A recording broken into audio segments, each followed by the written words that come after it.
broadcasted as videos. Kind of use TikTok, and the intent is because I feel that people are reached easier these days on things like video platforms, and that people can gain more information on things like video platforms a lot more easily than we can. Not a lot of people have the mental capacity to be able to sit down and read a lot, just because there's so much shit going on in the world that it makes it very hard sometimes for us to all like feel comfortable enough about it, or not feel like, of time. And, reading is one of those things that is great as it is and as healthy as it is for us. It also kind of stresses our brain a bit about. Well, I've been here since before 1492, Dan, so why would I leave? That wouldn't be decolonization. That would be an Indigenous person leaving Indigenous space. On the other hand, there would be absolute decolonization for people of European only descent to return the governance and the tending of this land to Indigenous people across this land, right? The USA is actually a colonizing government, right? It's a colonizing state. So having the USA as a colonizing state leave would actually be an amazing thing, right? For reading, have you read Robin Wall Kimmerer yet, Ari? Arya? If you haven't read Robin Wall Kimmerer, she's always the first go-to that I recommend. Robin Wall Kimmerer is an amazing, amazing, amazing Indigenous a botanist, not botanist, ecologist.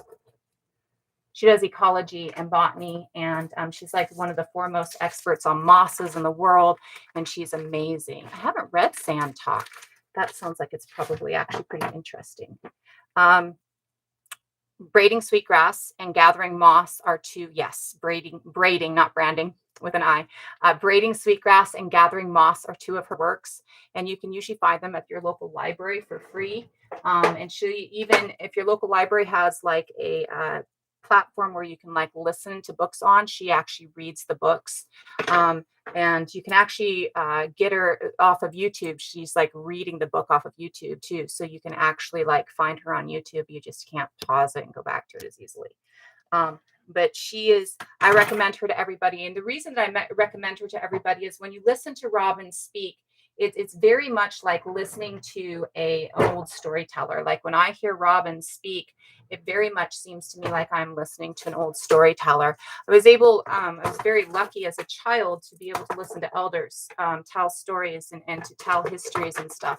And so my first education came from elders telling stories. And it was a blessing, so much of a blessing. And it means that when my brain hears stories told in that matter or in that manner, it has a tendency to register them a little bit better. Like it really kind of pulls it in a little bit more. And so I find that her way of reading her books, or just even the way that she writes, but definitely so when she's actually reading them aloud, is such a like a healing feeling. Like it just feels healing. I actually knew in my Swedish class that I took for my bachelor's that there was a woman there who totally from Sweden, like ancestry from Sweden all over the place. But she listened to Robin Wall Kimmerer as well every night as a way to fall asleep. Like she could listen to Robin and it would calm. And I found her and started listening to her when I was, I took an Indigenous gardening class, an Indigenous ecology class as part of my BA. And when I did that is when I found Robin. And when I was in that class, I was also in a, not psychology, what's the other one? Philosophy classes. I was taking philosophy classes as well. Knot koi, the INES is actually a slur. The preferred term is Aboriginal. not the INES with the ending. It is actually a slur. So just so that you're aware, because I'm assuming that you're unaware, we don't really like to use slurs. I would rather we're not using slurs in my chat just because of the fact that we're trying to make sure that it's a safe space for everybody all the time, right? So just so you're aware, that is absolutely something that Indigenous Australians would prefer that you not use. And so I would prefer that you not use it as well in my space. I do not believe that you can be rich and be a good person. Just so you know, for whoever that was that just stated that, I would disagree wholly and completely. If you think that hoarding money while other people starve is an okay manner of being, then I would argue that you cannot be a good person if you think that it's okay to hoard while others starve. That's not compassionate. There's no empathy in it. And hoarding while others starve and actually inducing that starvation is no way, shape, or form anything that anybody can call a good human being. It's a nice thought process for those of you who have enough money that you're able to hoard and to ensure that other people starve by hoarding your money. Yet that's a thought process that you use to excuse your behavior. And I'm not buying your excuses for your shit behavior, because it is very much shit behavior to think that it is okay to hoard while other people are unable to eat. That's just not. Well, and you can keep your God out of it, because your deity does not belong here. Your deity does not belong in my space. Your deity is a narcissist, and he teaches you narcissism, and he is a shitty, shitty, shitty person. And you can take him right the fuck out of my space. So if you're new here, my name is Sarah, and I am a Widda. A Widda is, to my knowledge, the oldest etymology of the word witch that I can find. And it is the scientists and the healers and the teachers of the ancient Celts. I am an archaeologist and an anthropologist. I have degrees in archaeology and medicine. And I have been a healer most of my life. I've been a storyteller most of my life, and I've been a historian most of my life. And so after getting degrees, I decided to utilize those degrees to try and teach others. I don't feel that teaching others in a college setting or in an educational setting where people have to pay for it is the healthiest way to be. I don't believe that education should be locked behind a $40,000 a year paywall. And I don't know. That's incorrect, hater. Saying that all rich people are bad is not a basic prejudice. Anybody who thinks that they can hoard while others starve is not a good human. That's just basic, like basic logic. If you think it's okay to hoard while other people starve, you are not a good person. You have no compassion or empathy. You're not a good person. That's not prejudice, that's fact. So, so with those degrees, I decided to do my best to give at least some basic knowledge of what is going on in the world today to those out there who might not be able to pay for a $40,000 a year paywall, or be able to deal with language that, even if you have several degrees, can sometimes be very difficult in understanding, or difficult to understand, right? Absolutely. Well, most people who share the wealth don't stay rich. If you share the wealth, you don't stay rich, right? If you're sharing the wealth, you're typically, you might have wealth for a while, right? But if you're sharing it, if you're doing what you're supposed to do with it, which is sharing it, right? Then it doesn't stay in your space, and you don't end up hoarding the money, right? You take it and you give it away, right? And that is absolutely a positive. Having money doesn't make you rich. Having money means that you have stability and security a lot of the times in today's world.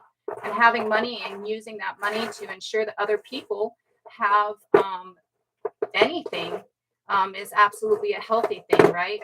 I do wish that more that have money can do it, right? So when it comes to the rich, we are absolutely not talking about people who are out there giving away the money that they have. Most people who are rich will tell you that you can't give away money and maintain money. Like, most people who are rich won't give their money away because they can't, right? I am being better, hater. You need to be better. Everything, I mean, even your username is an issue, right? So take it elsewhere, be better elsewhere. I am being better. I'm looking at the facts. And if you don't want to, that's fine. Probably are rich, probably have a little bit of money stacked away, and probably can't see that, maybe you should be giving to others instead of stacking that money away and hoarding it, right? That's all I would take from your argument. You didn't present an argument. You just told me that I was wrong and to be better, which is not presenting an argument of any kind. Um, but you're obviously not showing that you're, part of the being better, anyways. So in utilizing my education, I write.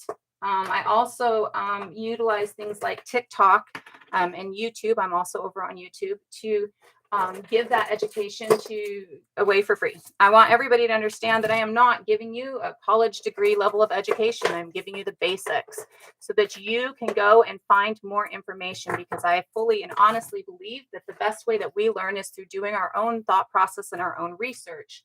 That the best way that we learn is by questing it, by trying to find it out, by being curious about it, and by wanting more information. And so this is not a be all end all.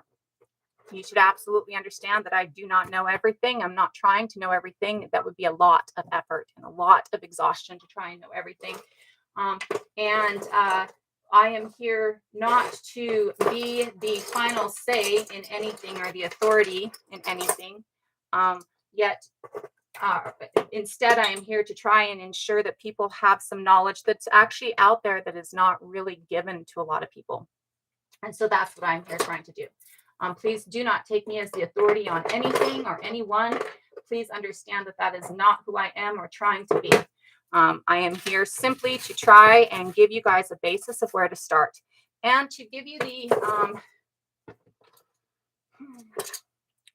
conclusions of some information that I've gathered over for 40 years at this point. Sometimes I don't know where my sources are because I learned it at 5 or 10. And, I didn't keep a hold of sources at 10 so I could tell you later, because I didn't know that this is what I was going to do. I was a healer at 10. Yet sometimes I can give you sources. And for the newer information, I almost always have sources. All my sources are in the website that's in my bio, widdaord.com. This is my website, a personal website. That's why it's a .com website. It is a compilation of sources. It is not a journal website. It is not like, the Wall Street Journal or anything like that. It's just a personal website where I compile my sources so that you can get some starting points to leap off of, to go further, to find more information. I also don't teach Indigenous things. I am Indigenous, yet that I'm not a culture keeper, and that's not my space or lane to do. And so I'm not. I will step in when asked and give information when asked by other Indigenous creators or other Indigenous people. Yet I'm not here to teach Indigenous knowledge. That's not my lane, in my opinion. So all of those things said, I would also like to state TikTok gives everybody who gets 1,000 followers a live space. You get to do whatever the heck you want in your live space. But in my live space, we have a couple of rules we follow. And the rules that we follow in my live space to maintain your presence in my live space is we do not deal very well in here with racism. The theory of race has been debunked, and we'll probably go over that a little bit. We almost always do. But the theory of race has been debunked, and I don't deal with racism. There is still, of course, racism within society. There is still, of course, racism walking down the street for most people. There is still a lot of racism that we're all dealing with, but we're not going to deal with it in here other than to correct it. And so if you bring it in here, you will get corrected. You might not like the correction. Okay. Same thing with phobias based on gender and desire. I don't deal with phobias based on gender and desire. First of all, there are 3 biological sexes, and gender and sex are 2 different things. I personally am a 2-spirited individual, which means that I am not the gender that you think I am by looking at me. And I also find that hate is harmful. And with the education that I have and the knowledge that I have, I know that hate based on gender desire and phobias based on gender and desire are very, very new. We actually, for the vast majority of our time on this planet, did not even think that gender as roles existed.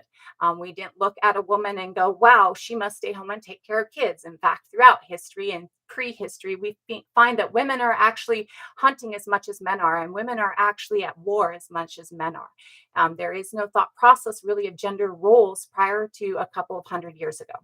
And in most spaces, there's still not or not most spaces, in many spaces, there is still not a process of gender roles in the thought process. So please keep your phobias based on gender and desire out of my space. Again, TikTok gives everybody with 1,000 followers a space, so this space is mine. I set the rules, I set the boundaries. You can stay and enjoy, or you can scroll on. It's okay, it's up to you. Whatever you want to do, just don't be shitty in my space, because if you're shitty in my space, you won't like the response. Today, we're going to talk about the things that are on the wall behind me. I cover many different topics in here. Most of the time, I don't cover current shit. Most of the time, I cover paleoanthropology and who we were prior to all of this shit. Yet, some of these topics come up frequently, and so they're ones that I want to talk about. There was a live a couple of days ago, or maybe a week ago now, of a panel of different peoples talking about these kind of things that I was a part of. And I wanted to make sure that we carry on that information in that study. And so we're going to talk about it a bit today. Decolonization is the top topic because decolonization really is a part of most of what we're doing these days as humans, right? Most of the people that I know are working towards goals of trying to get rid of the indoctrinations that we all live under, the colonization that we all live under. So the first thing that I want to talk to you about is the difference in a few verbs or words, nouns, I guess. I don't know. I'm not a grammar person. It's a bastardized language made up of 10 different languages, and I'm not that great at it. First, let's go over the difference between tribe and band. A tribe is a community based on genetic lineage, and a band is a community based on not genetic lineage, based on need, based on you fit into our community and you work well within our community. We don't find our tribes, we find our band. We're born into our tribe, right? So tribe is a community based on genetic lineage. Band is a community not based on genetic lineage. Using things like tribal, using things like finding my tribe. These are misunderstandings of this word, and they are misunderstandings of things that are actually going on. There are many groups of people who were hunter-gatherers that are not tribes, right? You can be a hunter-gatherer group and you can be a band. So the idea that tribal means hunter-gatherer is an extreme misnomer. It's completely incorrect. That's not what that means. The other thing that I want to go over is immigration, migration, and colonization. So migration is when you're moving into a space that nobody else occupies, right? You're moving or you're moving with seasons, right? Somebody, a group, a community might migrate with the seasons. They might move with the seasons. So this is what migration is. It's either moving with the seasons in a set pattern that you already move within, or it's moving into an area that is unoccupied. Immigration is moving into an area that is already occupied and melting into that current culture. So if somebody is immigrating, they will come into a space that is already occupied by other human beings, and they will become a part of the culture that other human beings have already set in space. They will listen to the government. They will follow the laws and the rules. They do not try to overthrow it. They don't try to replace it. Colonization is moving into a space that already has occupying people and replacing their government and their culture with your own. So colonization is coming in and conquering or overthrowing or overtaking or any other method of violence that you must take to instill your government over somebody else's government that is already in place. So these are three different words that we often use interchangeably, but they are not interchangeable. Again, migration is either I migrate along this line that I do every year with the seasons, or I'm migrating into an unoccupied space. Immigration is moving into an occupied space and becoming a part of the current culture that's already there. Colonization is moving into an already occupied space and replacing the culture and mainly the government with your government. taking over the space, right? So when we talk about decolonization, what we're talking about is removing governmental structures that don't belong into a place and replacing them with the governmental structures that were there prior, right? So, excuse me. Um, when we're looking at decolonization, to decolonize, to truly decolonize, you must be a member of the community that was all.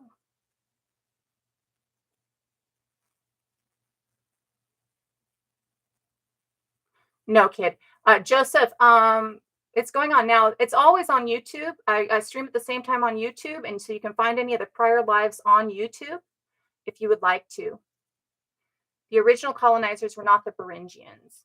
So the Beringians moving into the Iberian Peninsula, which would be the Beringians are moving into the Iberian Peninsula, are not moving into an already occupied space. The Neanderthals are actually already gone by the time they move into the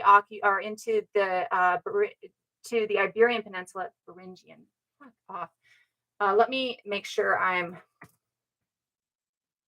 getting the right peoples here. Oh, okay, I see what you're saying. No, actually, that would not be the peoples. So, first of all, when we look at the occupation of Turtle Island and Abiyala, Turtle Island being North America and Abiyala being South America, the Beringian, because I had to the continent of Beringia is what is considered the space between Canada and Asia during the last glacial maximum. Uh, there is a continent that was there. There was an ice-free corridor between 18 to 15,000 years ago, and there was some backwards migration from Turtle Island into Asia during this time. The horses actually go to Asia during this time.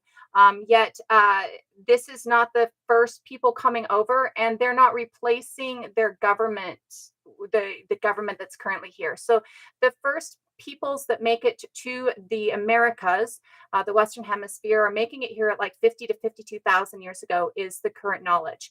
Now that doesn't count the species from a Homo erectus that had already speciated here, that was already here. When those groups come here, when those communities come here at 52,000 years ago, they meet up with the communities that are already here, and they become encompassed within the communities that are already here and become a part of the communities that are already here. Again, that would be immigration, not colonization, because they're not replacing those communities' governmental structure with their own governmental structure. So it is not colonization, again, to move into a space that has people there if you're not replacing it with your government. Who slaughtered who, Leonardo? There was no slaughter. People moving into Abiyala and Turtle Island did not slaughter the species that was already here of humans. They actually melted that species into them. They became a part of that species. This is how many Turtle Islanders stories tell us that they were created here, speciated here. And this is how we see a ghost species in Turtle Island Indigenous people and Abiyalian Indigenous people. But they did not come in and slaughter. Slaughter doesn't come around until 10,000 years ago. And slaughter starts in the Fertile Crescent is the first places that we really see slaughter, right? And it really starts with occupation of ownership of land. That didn't happen, Leonardo. That didn't happen, Leonardo. So the ice bridge, it hasn't been debunked completely. So it has been proven that there were already people here, that there are 3 waves of migration to Turtle Island and Abiyala. The first wave of migration comes prior to 52,000 years ago, or roughly 52,000 years ago. The second wave comes roughly 20,000 years ago, and the third wave comes about 15,000 years ago. Those are 3 waves of migration into Turtle Island. And those 3 waves of migration into Turtle Island, the last wave of migration into Turtle Island does come across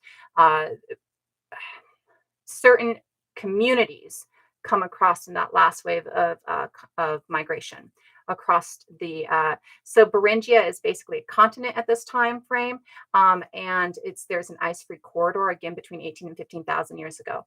There's some backwards migration, which is how we get X1 mitochondrial DNA here, a parent mitochondrial DNA and X2 mitochondrial DNA in Siberia, a daughter mitochondrial DNA. And it's also how we get horses in Europe because horses start here. And it is where we get, there are specific communities that can trace their migration to that, right? Their movement over to that. Yet that is the, and it's not even the last. So there's another migration wave that is a second kelp highway migration wave across the northern boat route, which is at roughly 8,000 years ago. So hello, artist. And that, so there's roughly like 4 migration waves really over. Most people really talk about it as 3 though, because that last migration wave over is kind of blended in to this, the second to last. So the Beringian migration wave over, they kind of blend them kind of together usually. So the waves of migration coming here, the first one is a southern boat route through the islands of the South Pacific and through like going down to through Southeast Asia into the islands of the South Pacific and over. And this lands in Abiyala and migrates up to Turtle Island. And then the second wave is a northern boat route, which we call the Kelp Highway. And that northern boat route is 21 to 25,000 years ago, I believe. And that northern boat route follows the ice along the northern edge of the Pacific Ocean. And then the last migration is across that. So that's what goes with that. The term Widda, as far as I can tell from my research, is the oldest etymology of the word witch and is the feminine half of the Druids.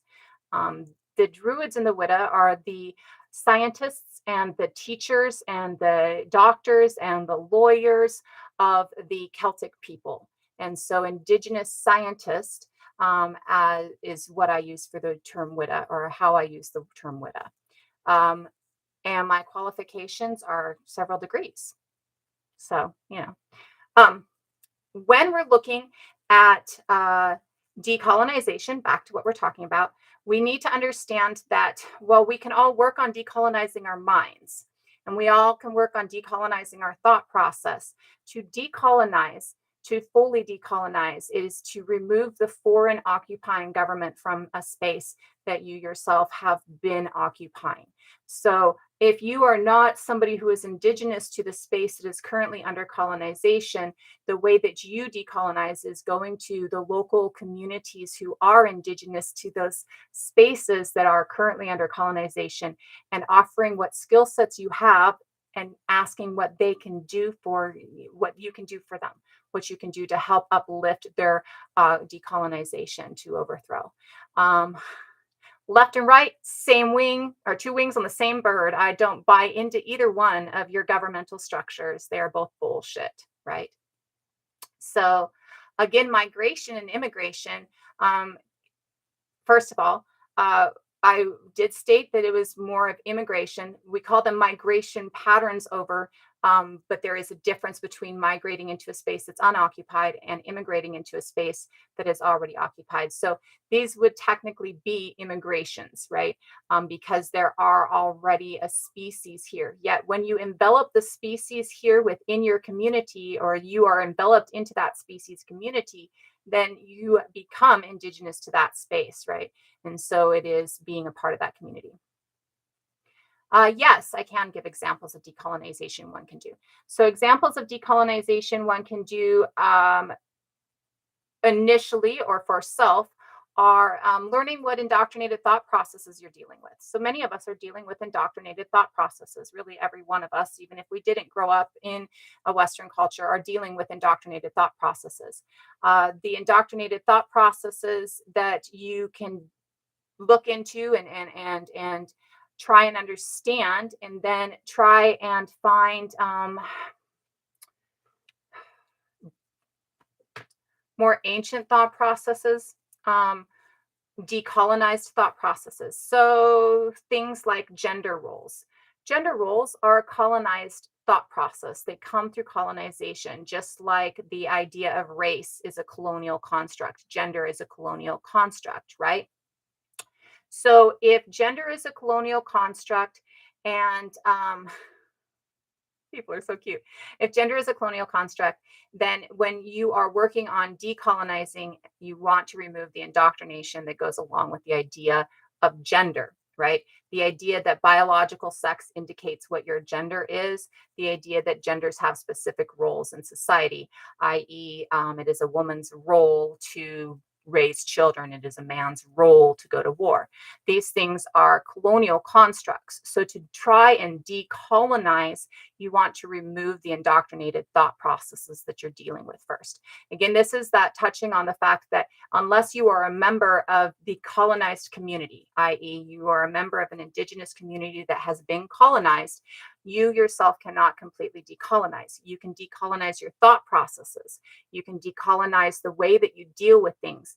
Yet to decolonize completely is to remove the colonizing government, right? So, if you are looking to decolonize your thought processes and the indoctrinations that you have, then you will look at those thought processes and go, okay, so this seems logical. So maybe this isn't an indoctrination, but this seems illogical. Maybe it is an indoctrination. You can start there.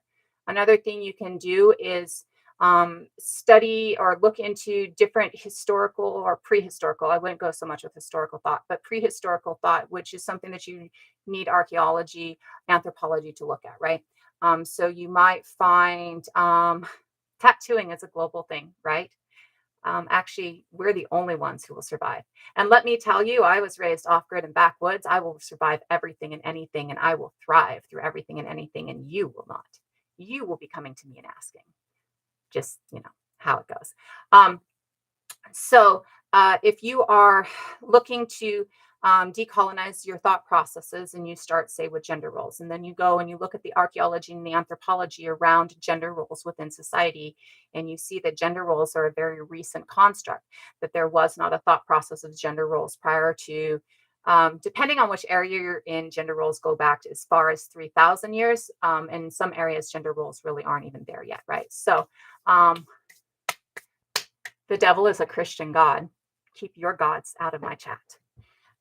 So when you're trying to decolonize your thought processes on what gender roles mean, you're going to start with the idea that as humans, we are all nurturing and communal. It doesn't matter what our gender is. We are all nurturing and communal beings. And so maybe if you are stuck into an idea of gender roles, you take that idea of your gender role and discard it. Like, we like to think that pink and velvet and lace and makeup and heels are all female gender things, right? All things that belong to women, right? Yeah, all of those things start male. Every single one of those things started as a masculine thing. Every single one of those things started from male usage and male need. So maybe you throw out the idea that makeup is assigned to women only, and maybe you are masculine. Maybe that's your feelings of who you are. That's your assigned, whatever. And so you decide that you're going to start wearing eyeliner, because eyeliner is one of the first things that we've all used, and we've been using it for thousands and thousands of years. And we've been using that eyeliner for thousands and thousands of years to protect our eyes from the sun. So maybe you start using eyeliner as a male because you are getting rid of the idea that gender roles exist, right? So this is a pretty simple way of trying to decolonize your thought process.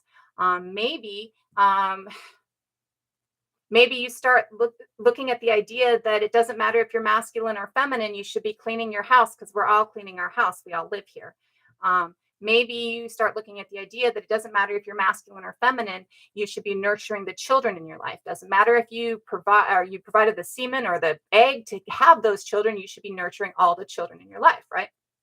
So, when you're looking at that, you might utilize those things to try and decolonize the construct that you have of what gender is in society.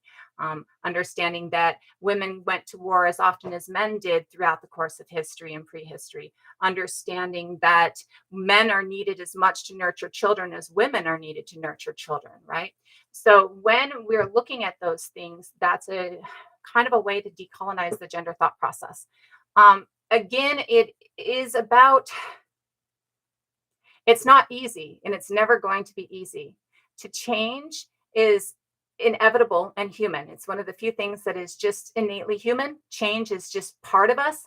And yet, even though it is one of those things that's part of us, it's never an easy thing to do.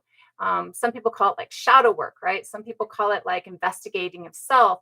Some people call it, just a few different things that we try and use to try and define it, right?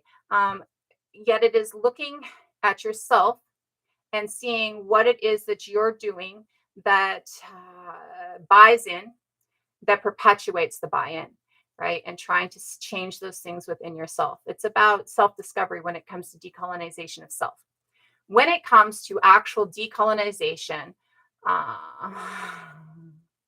I don't do black pepper. It's just not my thing. I recommend lots of salt though, because that motherfucker is probably nasty tasting. And maybe a little sage because you got to get rid of some of that evil. Just rub that sage in to get rid of some of that evil. But so when we're looking at decolonization outside of just the decolonization of thought process and the decolonization of mind, if you are a purely European descent here in Turtle Island, you cannot decolonize without going to the local indigenous communities and asking what you can do to help.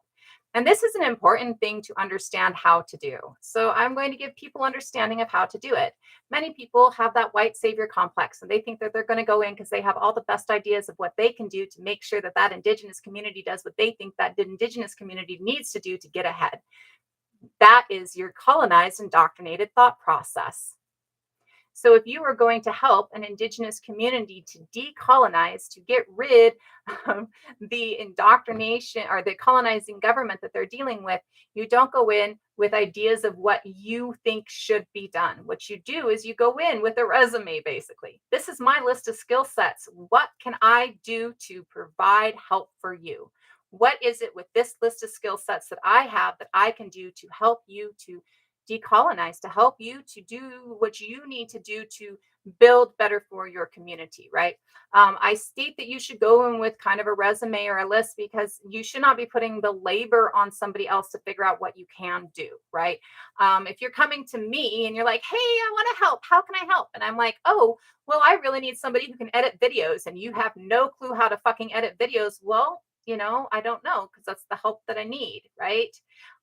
Yet if you come to me and you're like, hey, I'm really good at doing dishes and I'm really good at building things and I'm really good at drawing and I'm really good at, taking care of animals. You come to me and you're like, hey, how can I help you? And this is anything that you're trying to help anybody with, right? How can I help you? This is the skill set that I have. And I can go, wow, I can't do dishes. Won't do them, have problems. You can help me with that. Or, I really need somebody who can do some artwork. Could you help me with that? Right. So you want to have a list of skills that you're good at that you can provide when you go in instead of making somebody try and think what it is that you can do. So if you are helping somebody else to decolonize when you're going into the community, you might go in and say, listen, I really want to provide what help that I can to help you have autonomy, have sovereignty. What can I do? These are my skill sets. I'm really good at building. I'm really good at digging. I'm really good at art. I'm really good at social media. I'm really good at awareness, right? So, what can I do that can provide you with what you need to help get sovereignty, to help get autonomy, to help decolonize, right?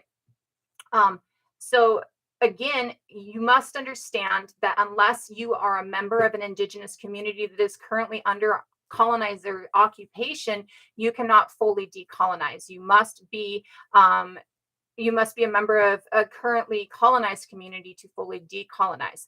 Yet you can decolonize your brain, you can decolonize your understanding, and you can help others to decolonize and therefore fully decolonize, right? So the other thing that I really want people to understand, I don't personally belong to any specific community. I have different communities that claim me, much loved. I have communities I grew up in. I have communities that my bloodline belonged to, yet I don't belong to them because I'm not claimed by them. And the communities that I grew up in, my family claims me in those communities, yet, I've never asked to be claimed by those communities, right? So I Sorry, there was something I was saying with this and I lost it. Because I belong to so many different communities, right? I've heard from so many different people. And in hearing from so many different people, I need you to understand that decolonization and land back to anyone that I have spoken to here in the United States and Canada or Turtle Island, North America, will tell you that decolonization or land back doesn't mean everybody get the fuck out. It means returning tending and governance to the indigenous communities. It doesn't mean go back where you came from. That's a European thing, right? What it means is tending and governance to indigenous communities. That is what land back means. It does not mean get the fuck out. And I need to make sure that people understand that because so many people feel threatened by the phrase land back. That is not what we see within any community that I know of or within any group that I've ever spoken to. Everyone that I've ever spoken to in the several different communities that I have family members in has stated land back means tending and governance. It is not about removing people, right? It is about returning the tending and governance to the people who belong to this land. They belong to this land, and therefore they know how to care for this land, and their governance should be the governance in charge. It's their governance. It's the governance that was in charge when the colonizers came in. Since it was just stated in chat, and because I did state it earlier, but people might not have been here for it, let me go over again the difference between immigration, migration, and colonization. Let's start with migration. Migration is moving into an unoccupied territory, or maybe you belong to a community that migrates along the seasonal line. So you might live in a different space each season. That is what migration is. Immigration is moving into a community that already has people there, moving into a space that has a community and becoming a part of the community, not replacing it with your community, not replacing it with your thought process, but becoming a part of the community that is already there. That is what immigration is. Colonization is moving into a different community, often by force, and replacing that community's ideas and governance with your own ideas and governance. That is what colonization is. Colonization is replacing a current community thought process and governance with your own community thought process and governance. So when I'm talking about colonization or decolonization, I absolutely know the meaning of the word, probably better than you do, since you thought that you were right and I was wrong on it. A and B, there is a difference. And you need to understand the difference between migration, immigration, and colonization. Colonization is often through force, replacing the governance and the government and community that is already there with your own ideas and government. So, and that is true, Phoenix. Absolutely. We all do. Ain't no culture, color, or creed without internalized greed currently. We are all just inundated with this idea of internalized greed, right? We all believe that money and economy matter. We all believe that arbitrary pieces of paper matter and that if the economy tanks, we're all going to fucking die, which is bullshit. Just flatly not true, right? But it doesn't matter. It only matters underneath a capitalistic structure. And it's arbitrary. It's made up. It's made up. And it is. And that's part of that indoctrination, right? That we're talking about. That's part of that indoctrinated thought process. And I think it was you, right? Who was saying, no, it was Phoenix who was stating, we have, no matter what community that we are in, we have people within every community who have bought into that, who are indoctrinated into that, right? And so in all communities, we have people who might be embezzling money or who might be utilizing it in an unhealthy communal way, right? So that's very much, one of those issues. Greed is new. Greed is only a few thousand years old. The idea of possessing land and possessing other humans and possessing animals is new. The idea of money as the primary form of exchange is very new, right? An economy only matters when you have an entire globe basing themselves on a made-up system, because that's what it is. It's a made-up system. It's a piece of paper that has no value. That piece of paper has no value unless you say it has value, right? So think of, I usually use Iraq for this one, only because that's very recent, and it's one that, having being a war vet and having been in Iraq, I can understand very well. We can also see it in things like the Civil War. Economies create money, they print money, they make money. Yet when a country falls or a governance falls, that money becomes invalid. That money has nothing of value anymore, right? So when I was in Iraq, people would trade away hundreds of dollars of their money for nothing, right? Because their money meant nothing when their government was overthrown, was no longer there, right? So money is made up. Money is something that we invest our entire lives in, that is fantasy. It's something that's made up. It's something that can be printed when people want it, and its value is made up. It's arbitrary, which means something made up by somebody else. Its value is made up, right? So how many millions have died because they couldn't buy food with a defunct currency? This is correct. That's very correct. And you know how you fix that? You don't make food buy. Food is not a buy thing. It's everybody has access to a thing. It's not something that you have to barter for or trade for. That's how you fix that. You don't fix it with different money. You fix it by abolishing the thought process that you need money to buy food, that you should trade something that's made up to live. We live in a global society that thinks that I should trade fake pieces of nothing, fake pieces of nothing that has no value, no intrinsic value, so that I can have life. A basic human right? Our basic human right is the right to life. And you think that I should trade something with no value for my right to live. But resources aren't scarce. Scarcity is something that is faked. We don't live in our country has an abundance of food, such an abundance of food that they throw it out, right? We destroy hundreds of thousands of pounds of food every single day to create scarcity, to make you think that things are scarce, so that you will pay money for them, so that you will be exploitable to somebody else, until they exploit you to the fact that there's nothing left to exploit you for, right?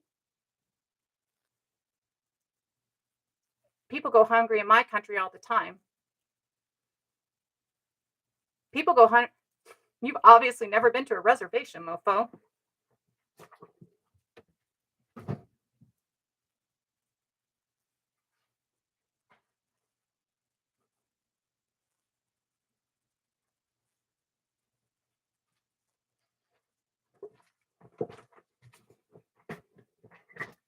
This is fabric.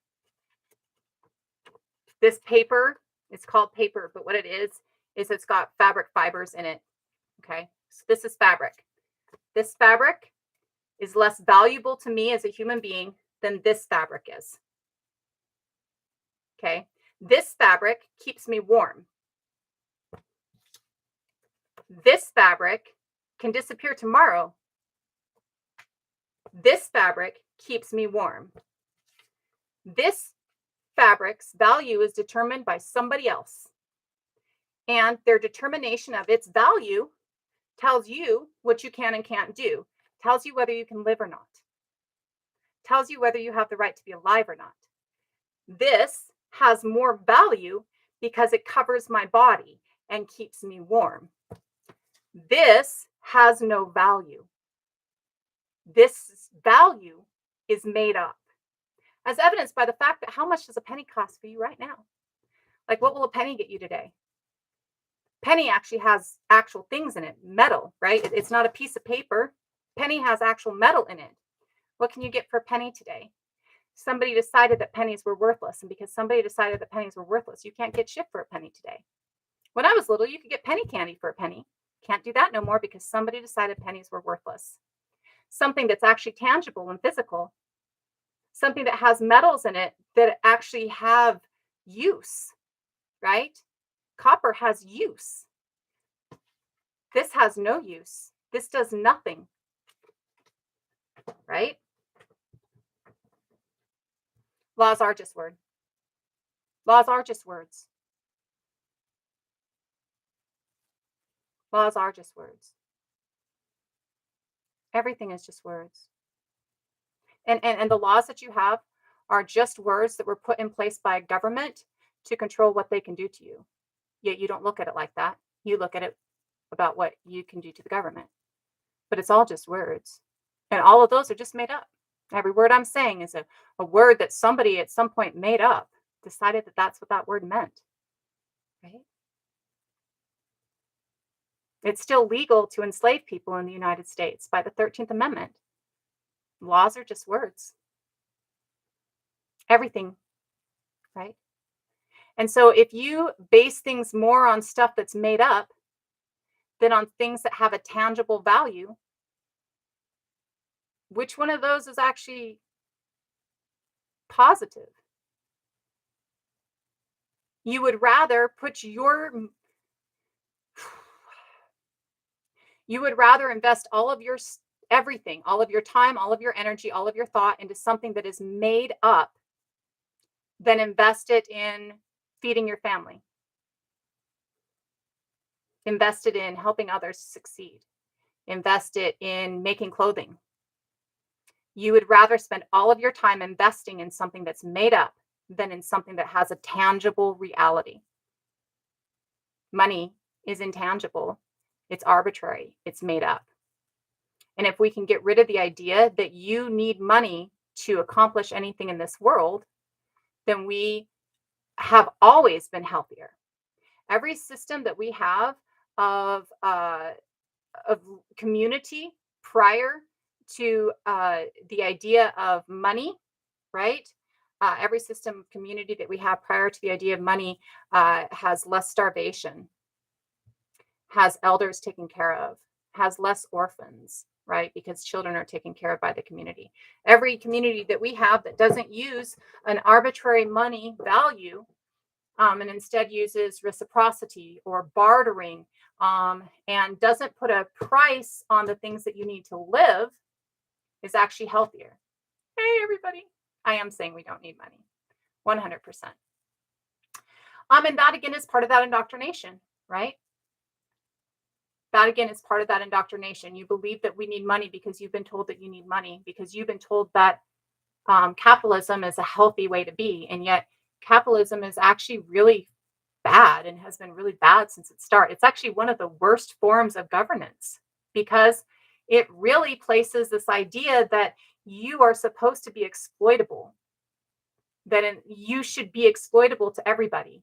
And if you're not exploitable, well, for the most part, I'm a disabled war vet. So I live off of my disability, which is like a third of what minimum wage is. I live as cheap as I fucking can, and anything extra I have goes to other people. Right? And I live as much as I can within a reciprocity and a barter system. Trade, things like that. Right? So, there is also the understanding that you should have, though you don't, that we all have to subsist within the society that we have when we're trying to deconstruct the society we have, right? I'm a war vet, but at that point in time, they wouldn't let females on the front line. So I was in Iraq, and I was close to the front line, but I wasn't on the front line. So I'm not considered a combat veteran.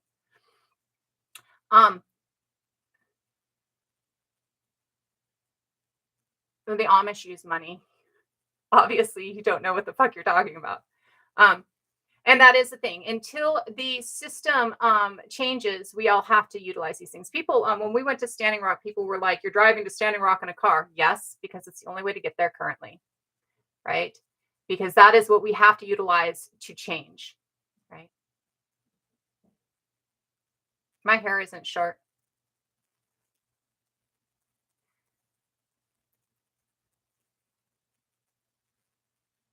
educating the globe on a device that should not be created in the way that it is created. Absolutely. Like they have other things that they could use to create these things, but unfortunately, this is what they're doing currently, right? And one that I didn't buy for myself because I don't have money, right?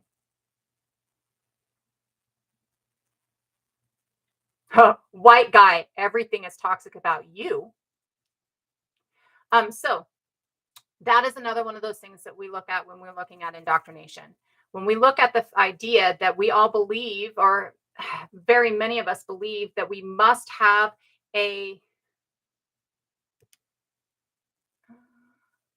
when we have this idea that we must, yeah, I know. That's why I just go mute them half the time. I have to at some point. We all have this idea that we must have an economy to subsist, without understanding that it is the economy itself that is actually causing so many of the problems, right? So when we're looking at indoctrinated thought, and we're looking at the indoctrinations that we're all dealing with, this is a major one. Another major indoctrination that we're all dealing with is the idea that gender roles exist, that women are weaker than men, because biologically that's frankly untrue. That parents have control over their children and their children owe them. That's a huge indoctrination that I was talking about with my daughter today. That you have to have a partner in life to be okay, that your partner completes you, right? Instead of being a complete and a whole person yourself. Women are just as strong as men physically. Biologically, males' upper body muscular attachments are heavier than women's on average. And I don't know if you understand what average is, but average doesn't even mean majority. It's actually usually less than half. Okay. And on average, women's lower body strength is more than men's. So on average, the muscular attachments for women in the lower body is more than the muscular attachments for men in the lower body biologically. And on average, the muscular attachments for men is more than the muscular attachments for women in upper body. Now, when you look at, that's not weight. Do you know the difference between muscle and weight? I didn't say we weigh more. I said we're stronger, right? And women on average, again, average does not mean all of the, or half of the population. It generally means less than half of the population.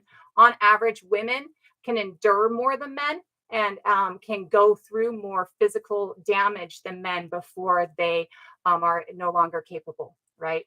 So this means that on average, women are in fact stronger than men. If you can punch harder than I can, that doesn't make you stronger than me. Punching harder than me doesn't make you stronger than me. If I can punch just as hard as you can, or even slightly less than you can, but I can punch 3 times to your 1, which one of us is getting out of that fight alive? If all you can do is lift something, but you can't carry it because your lower body muscles aren't as strong as my lower body muscles, are you stronger than I am? Nah, boo, you are not. So when you look at that, you can see that biologically men aren't even stronger than women. And again, I would like to remind you that average doesn't even mean half. Average means less than half.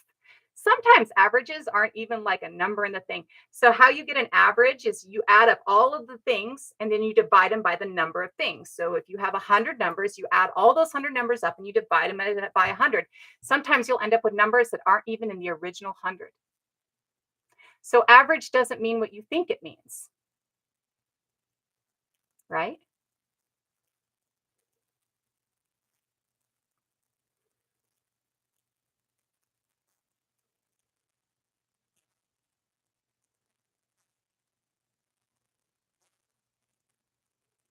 This is another example of that indoctrinated thought process. It's the idea that you should have to protect me, but I'm stronger than you any day of the week. I'll outlast you in any fucking battle. I've stood 3 shield walls in my life. Have you stood a single one? I am a warrior. Actually, a war vet warrior, but I've also stood 2 front lines on this side of the fucking ocean. I've stood several shield walls on this side of the ocean. Hello, baby girl.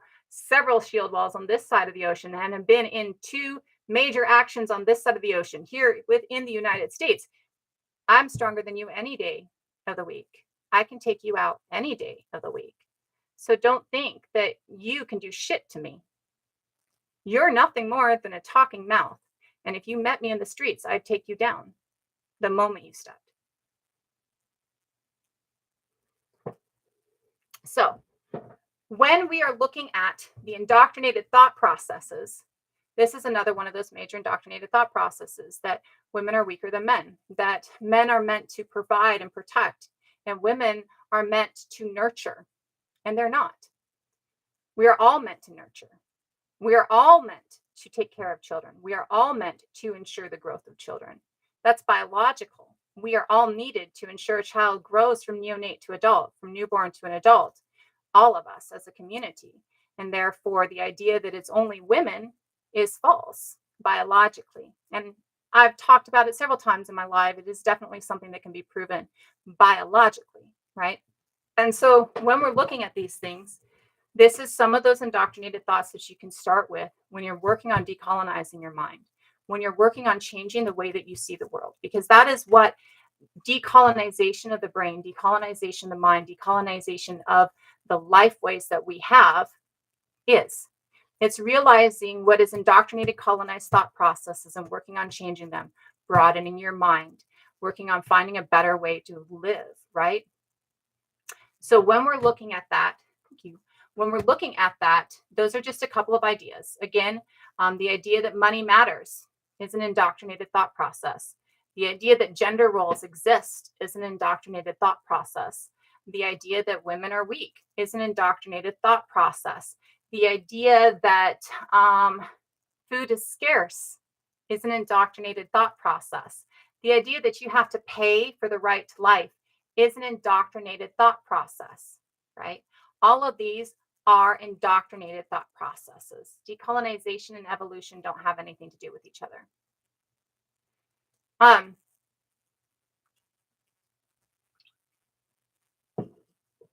Literally, the only time a man's ever been able to overpower me is if he puts an entire body weight on me and he weighs more, right?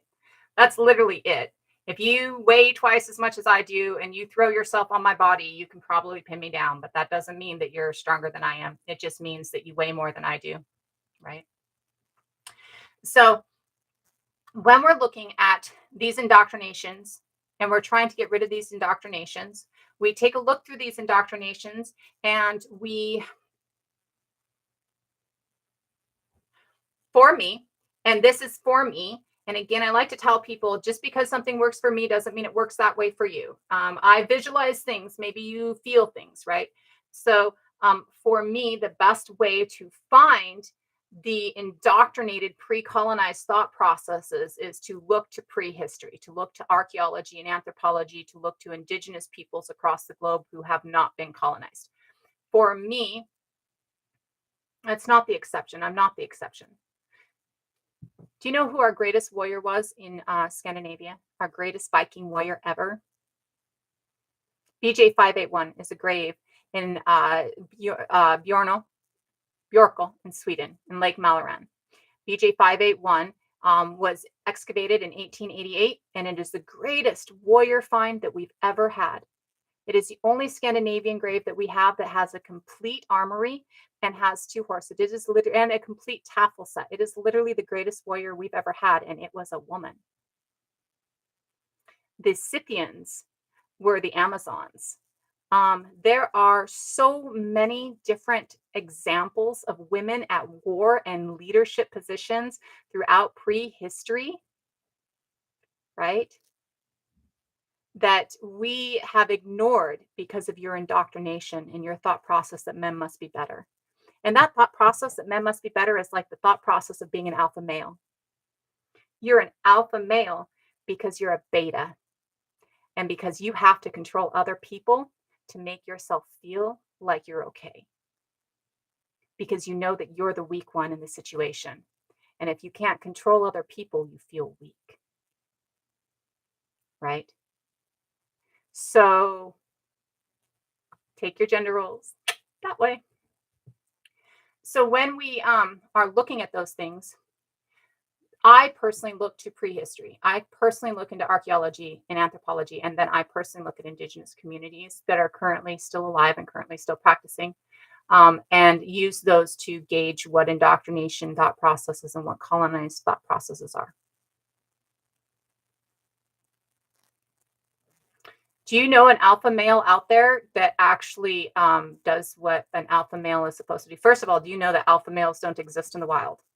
That the alpha in a wolf pack is only in captivity. It only happens when somebody is captive, under control of abusers. And it only happens to protect the community from being abused. That's what an alpha is supposed to do. That's what alphas in nature do, because we don't find them in the wild. We only find them in captivity. And alphas are only there to protect their community from being abused by their captors. Okay. That's it. That's all. When you decide that you're an alpha male, and that means that you're supposed to be in control of anything, you need to be in control because you don't feel like you're in control of yourself. You need to control others because you can't control yourself. Okay. And I have never met a single human being on the face of this planet who claims to be an alpha fucking male that isn't abusive. Every single alpha male I have ever met abuses the people around them, their partners, and their children. Every single person that calls themselves an alpha is a beta.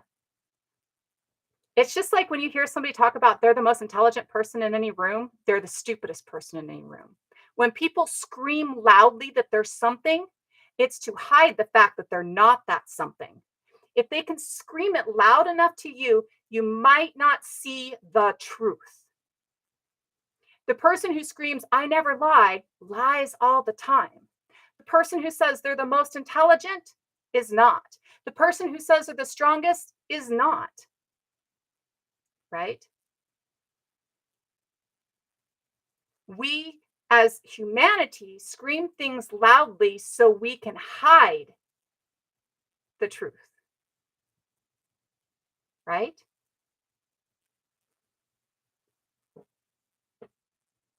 So, when we're looking at these different thought processes that we've been indoctrinated into, that's a great example. Alpha doesn't exist in the wild, yet we're indoctrinated into the thought process that men should be alpha males so that they can take care of us. Again, I don't need nobody to take care of me. I protect myself. I know how. Most women do. The idea that I need somebody else to take care of me actually weakens me. Actually, my child is in this chat. She'll remember this. The Cheetah Girls in, like, God, was it the early 2000s? I don't need no Cinderella sitting in a dark, cold, dusty cellar waiting on somebody to come and set me free. I'd rather rescue myself. I don't need anybody to rescue me. If I depend on somebody else to rescue me, if I depend on somebody else to save me, nobody else is going to come and save you, honey. You have to save yourself. Nobody else ever comes and saves you. Nobody. You have to save yourself. And when you sit back and you decide that you're going to wait for somebody else to save you, you live in that hate and that hurt and that pain and whatever it is that you're dealing with. We don't need people to save us. We save ourselves. I am writing. That is why I'm not on as much. I am putting this in a book. Right? Yeah, you give away personal power when you need somebody else to save you. No, I'm trying to open your mind. I don't need to save you. You can save yourself. I'm trying to get you to see things that are hidden so that you can work for yourself and do your own thing. That's why I state constantly, I'm not here to teach you everything. I'm here to give you knowledge so that you can go and look deeper, because we learn better when we do it ourselves. We do everything better when we do it ourselves. Right?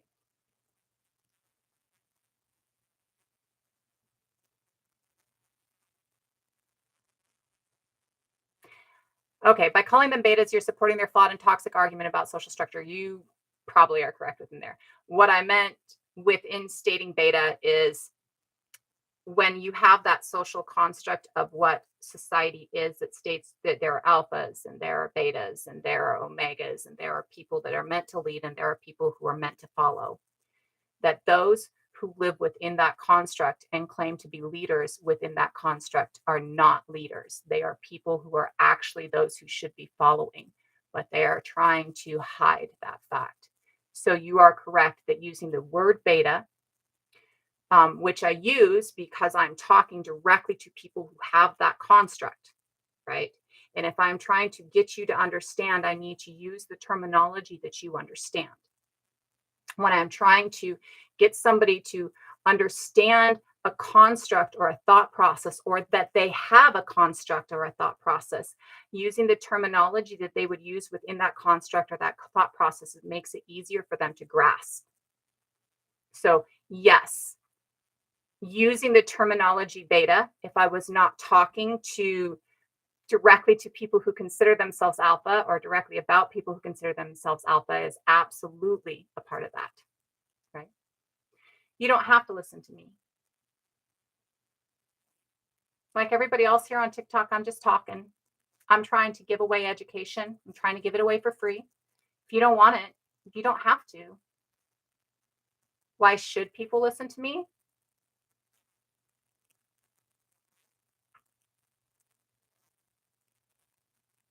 I'm not sure if I think people should listen to me. Honestly, I'm doing this because I was asked to by different members of my community.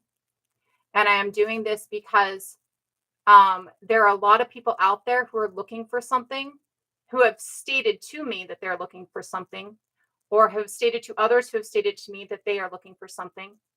And I have the knowledge, and so I'm trying to give it to them, right? Because I was asked to, right? So, and I'm not going to, it doesn't matter what anybody states. I'm not going to stop. I promise. Again, I don't think you should listen to me. I think that you should take something that I stated and then go a little deeper, from extensive study, from growing up in Indigenous communities, from listening to elders, from reading avidly from the time I was 5 years old on, of really huge fucking texts, right? That's where my knowledge comes from, and from several degrees, right? And I do this because I think that education shouldn't be costly. It shouldn't cost you money, right? And again, I state, and I always state, that you should not take anything I state as the be all and end all. You should go and do your own study and your own research. If I can get you to understand a concept just on the surface level, and then you go and dig deeper, you should listen if what I say speaks to you. But if what I say doesn't speak to you, don't listen to it. Move along, right? It's not for you, right? So,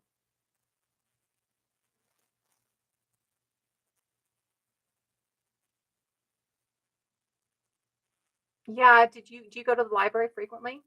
What have you been reading lately? What's the last book that you read? This is the last book that I read.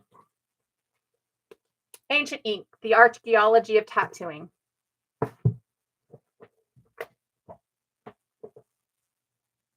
That's the last book that I read. What's the last book that you read? You have access to libraries. You can get them offline. You can read them for free online, right? What's the last thing that you read? Didn't deflect anything. I answered the question directly answered the question like 3 times, right? And again, you are more than welcome to just kind of move yourself along. Move yourself along. Oh, I didn't say that I went to the library. That's not what I said. They stated that. So, when we're looking at how to get rid of that indoctrinated thought process that gets so invasive within our lives, really you need to start with trying to look at prehistory and trying to look at other cultures, right? So I'm a fairy sometimes, and sometimes I'm a silky.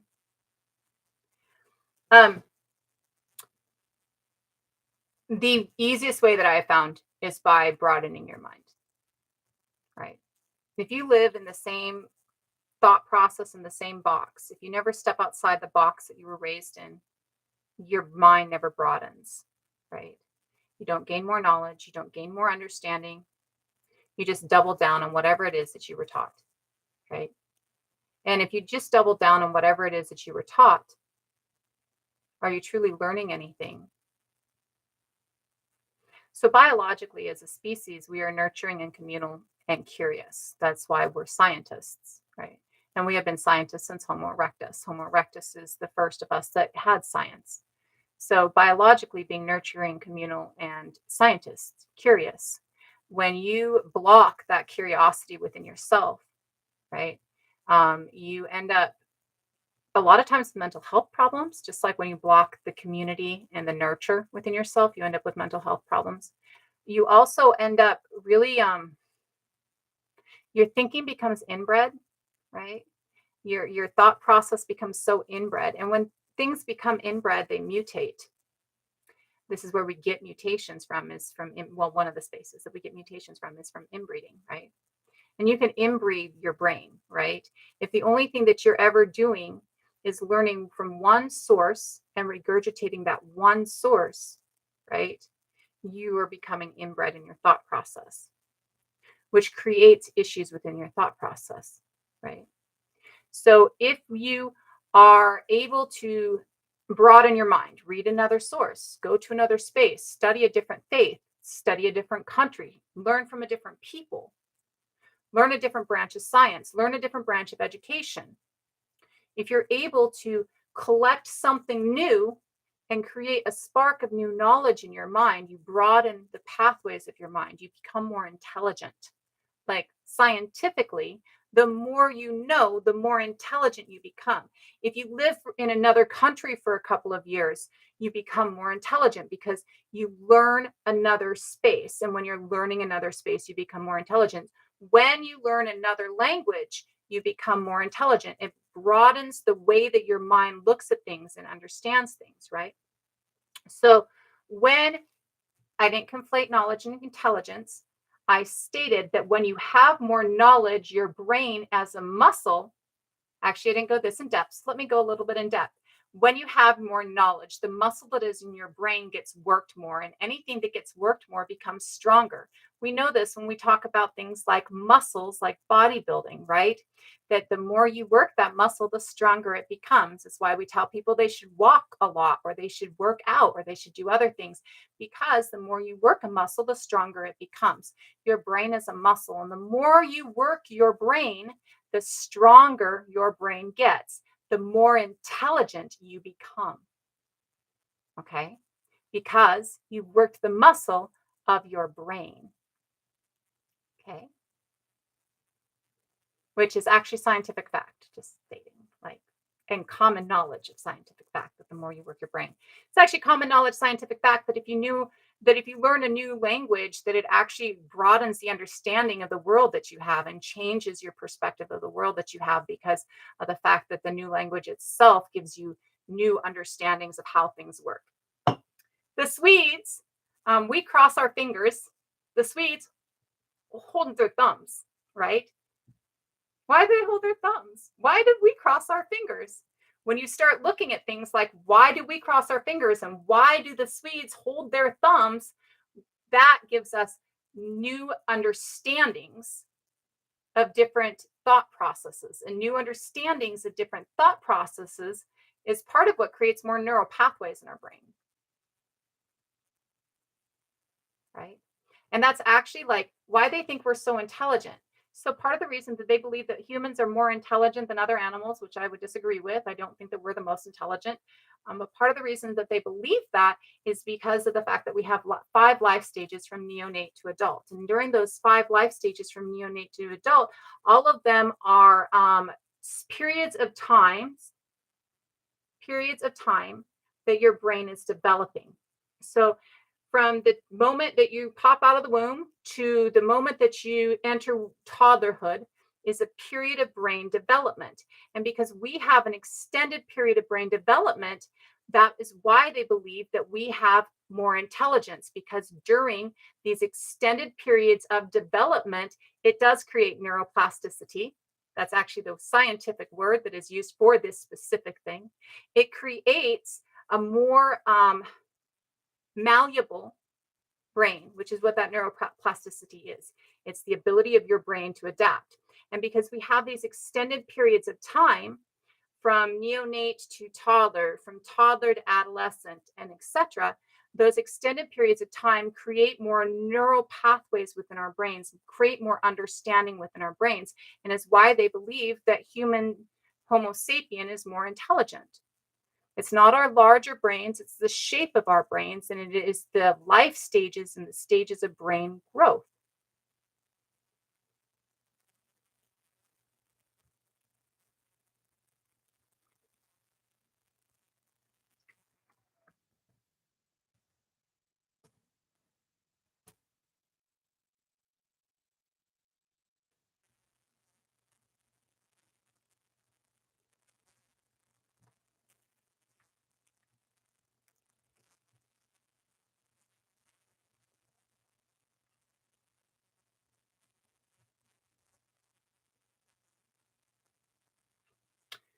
Neuroplasticity is most active in childhood as part of normal human development and can be seen as an especially important mechanism for children in terms of risk and resilience.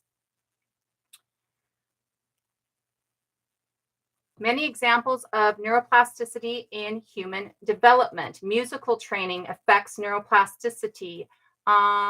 When changes in the brain occur based on experiences that are unique to an individual, this is neuroplasticity. So that's exactly what I was stating.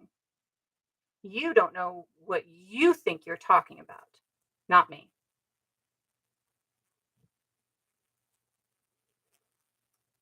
Well, I just read you the fucking definition, boo. Why don't you go Google, come back with an actual definition? Just read you the definition. You can come back with an actual definition before you talk again. That's not what I said. That's not what I said. But great way of twisting what I said. Great way of twisting what I said. When I personally use the word neuroplasticity, because somebody else used in chat, I didn't. When I used the word neuroplasticity, I talked about brain development as a child. That's when I used the word neuroplasticity, and you told me that I was incorrect, and that is exactly what the definition states. So my version of eat the rich does not tend to turn into eat anything you don't agree with. Honestly, personally, I'm never going to eat the rich because I believe that you imbue the spirit of something when you eat it, and I'm not going to imbue their spirits. I believe that eat the rich is something that we should do. I don't believe that it is something that I need to do by actually eating them. I believe that it is a phrase that goes along with the thought processes of overthrowing the narcissistic God kings, the government, everything else. I personally am not going to be somebody who puts salt and sage on Elon Musk. And the reason is because I'm not going to embody Elon Musk's spirit within mine. I don't think that that should continue in anybody, and I think it should be gone, right? So when I talk about eating the rich and use that catchphrase here, I'm not actually going to actually eat the rich. There are people I know who want to eat the rich, and I fully support that if that's what you want to do. Again, I don't think that any of us should embody that within ourselves because Lord knows we need to get rid of it, not carry it on, right? Yet, overthrowing the narcissistic God kings or the governments that are in power are hugely important to me. I do believe that the colonization government and the narcissistic God kings that currently control us are the problem. I do believe that exploitation and capitalism and the thought process that we can own land is the problem, right? So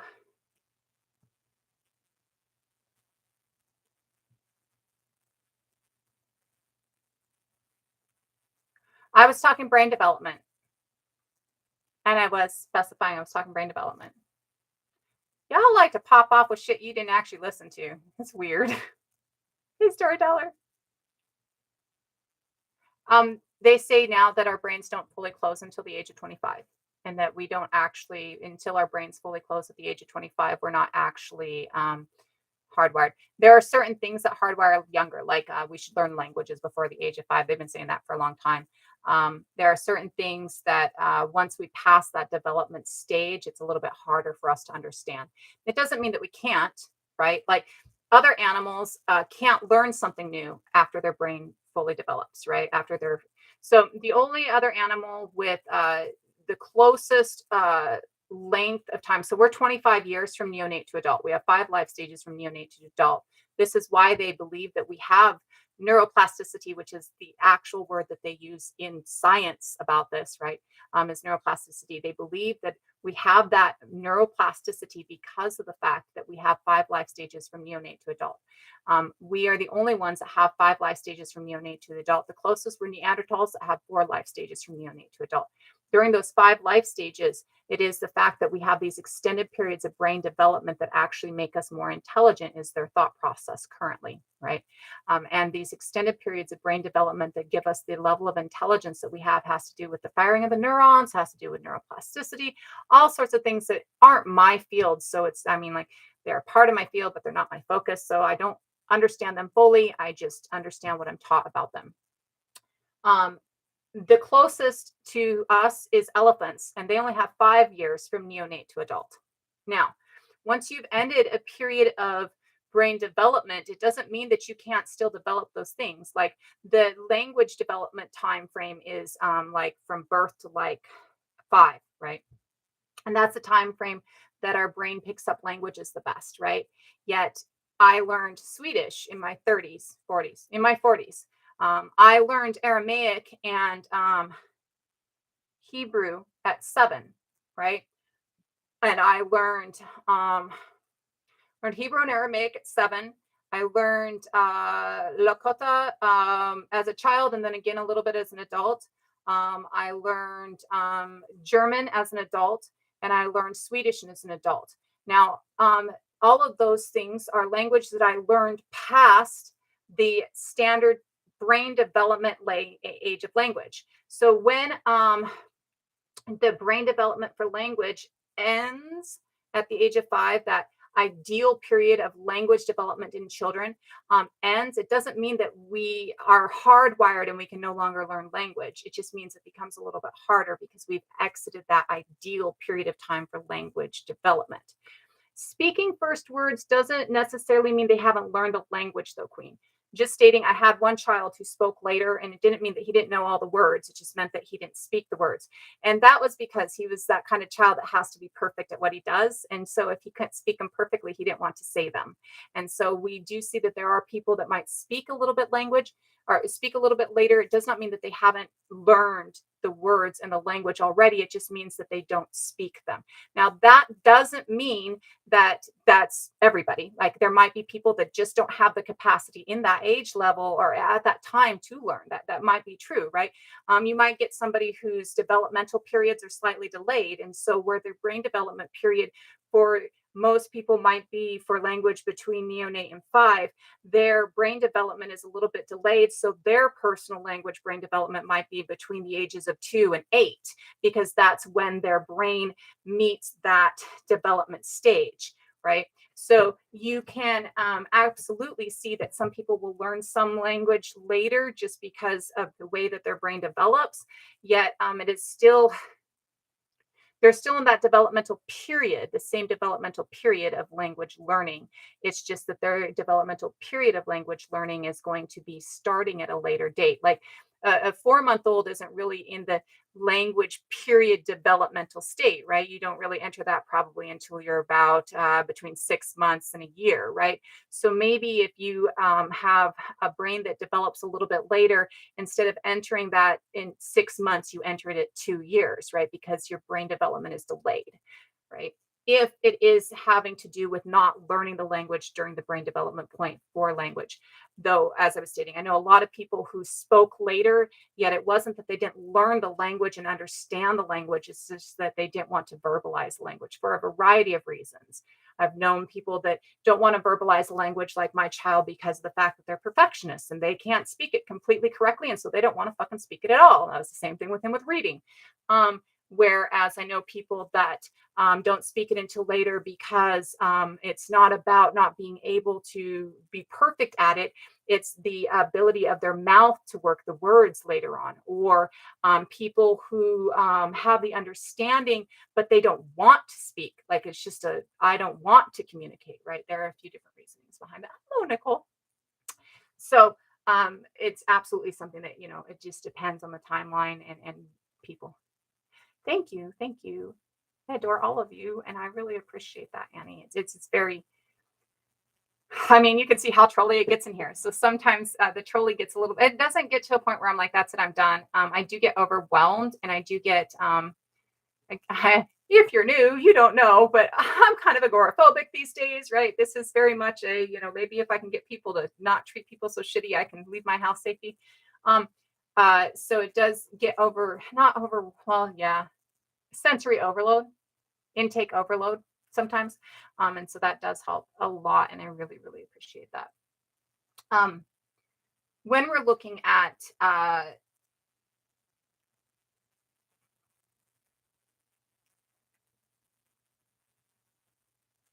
think it's important that when we look at indoctrinated thought process,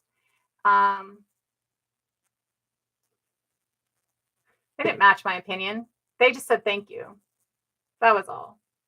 You don't have to match my opinion. In fact, I encourage you to have opinions of your own all the fucking time. In fact, I encourage you to have opinions of your own and bring them to me. I just tell people, don't tell me that I'm wrong without giving me what I'm wrong about and why you think I'm wrong. If you think I'm wrong, give me an example of why. Tell me what source tells me that I'm wrong, right? I am not the be all end all. I don't know everything and I don't want to know everything. That would be a lot of fucking information in my tiny little fucking brain. And it's not what my goal is, right? My goal is to give what little information I do have so that people can go out and find more information. And then I frequently in here learn shit that I didn't know. Constantly, constantly, constantly. That's one of the things that I love about doing this is I'm constantly learning things I didn't know. There's a lot of stuff I don't know. There are things that I absolutely know, and you're wrong if you tell me different. Like I've got the proof, but I've got the facts, and it's right fucking here. It might change tomorrow, but it's right here today. But for most of it, I mean, I'm still learning. We should all still be learning. And if you think that it's time for you to stop learning, then you might want to go out and dig your grave. One of the few things there's a few things that my mother stated as I was growing up that were pretty positive. And one of them was, when we stop learning, we die. When we stop feeding our brain, we start losing our brain, right? So when we stop learning, we die. And I don't ever want to stop learning. I am constantly learning something new. That's why this is a new book, right? That's why, sometimes if I'm gaming or I just want my brain to shut off, I'll watch stupid TV. But most of the time I can't watch TV unless it has a content to it. Like there's something factual within it. Reading, I can't read romance novels at all. I can read fantasy sometimes. But you got to always be reading in my thought, or always be learning in my thought process, right? So when we're looking at that indoctrination and removing that indoctrination, that's a huge part of it. By playing video games and having stupid TV, that is literally the only way I can get my brain to shut off. If I play a video game and I watch stupid TV, and I mean stupid TV like Survivor or Big Brother, or what is that one? Love is Blind, right? If I watch absolutely stupid TV that has nothing that I need to gain from it, like there's nothing in that TV show that will do anything to help me learn anything, right? There's no learning in that TV show. It has to be absolutely stupid shit. If I watch absolutely stupid shit and play a video game at the same time, I can get, But my brain doesn't even turn off during then. I'll tell you right now, like it doesn't even matter if it's mind blowing. My brain doesn't even turn off then, right? My brain is constantly going even then. I cannot get my brain to turn off otherwise. Get video games that I like. Currently, I'm playing Sims 4 and Diablo 4. Diablo 4 has gotten really boring because of the season and because of what's going on with it, and so that one's hard for me. Or right now, it's frustrating for me. So I've been playing more of my Sims 4. I like Sims 4 because it doesn't affect anything. Again, it's like the stupid TV. It has no effect. I'm not affecting anybody else. I can have some measure of organization, and some measure of function without having any control, or not any control, it doesn't matter. There's no matter to it. There's nothing that affects anything outside of the game. Um, and that's the same thing with stupid TV. It's stuff that doesn't. I have to listen to stories anymore when I fall asleep. I can't watch TV. It doesn't work for me. And I think that that's because I grew up in the middle of the woods and we didn't have like TV. I didn't have a TV until I was 12. No, I take that back. I think we got a TV when I was 10. And we had like one channel.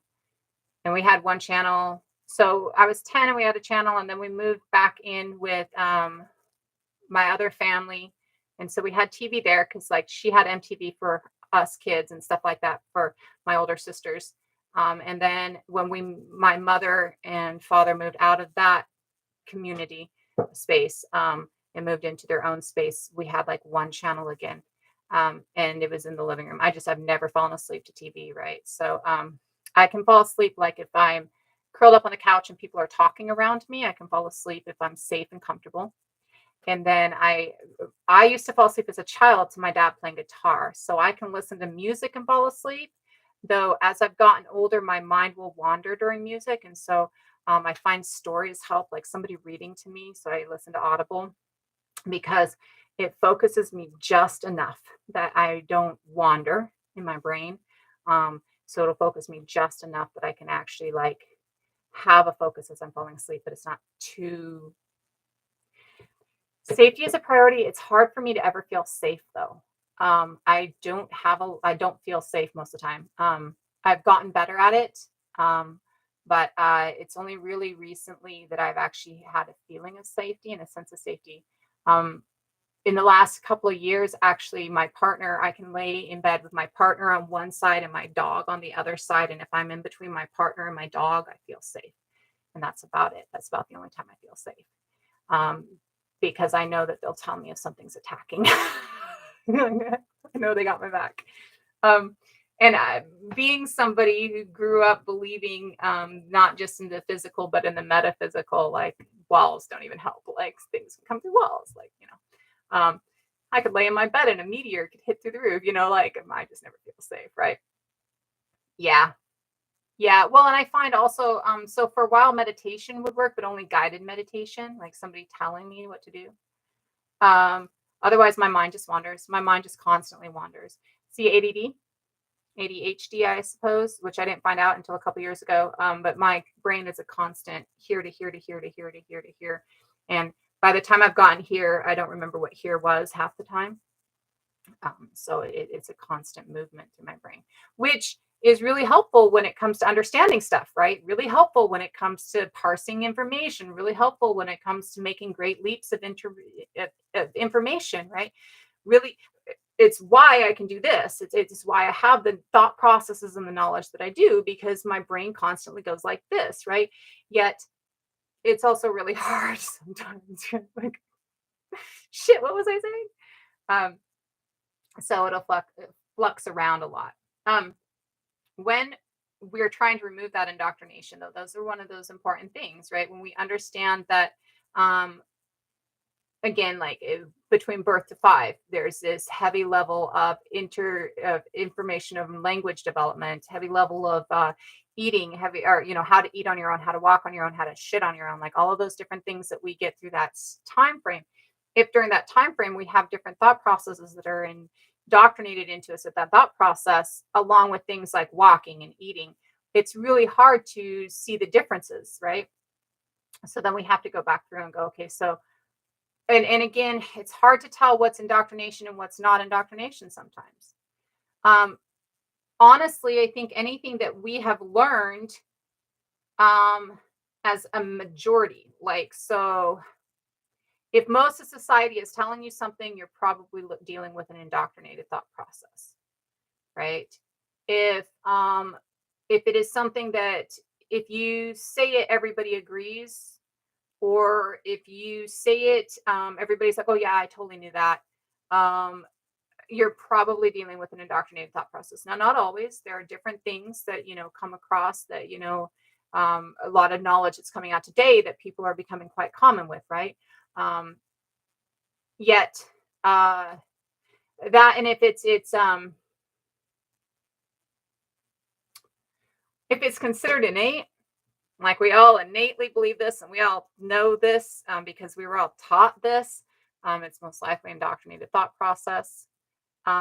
If we think that we've always been doing it, it's most likely indoctrinated thought process.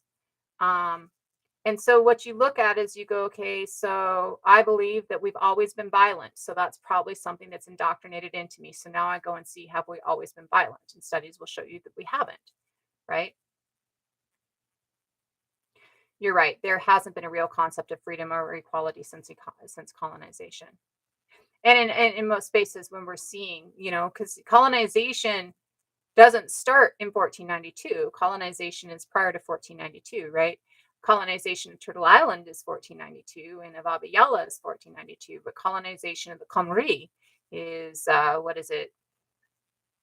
Is it 1490 or 1290? Is the final takeover, I think, of Clonmere by the English, right?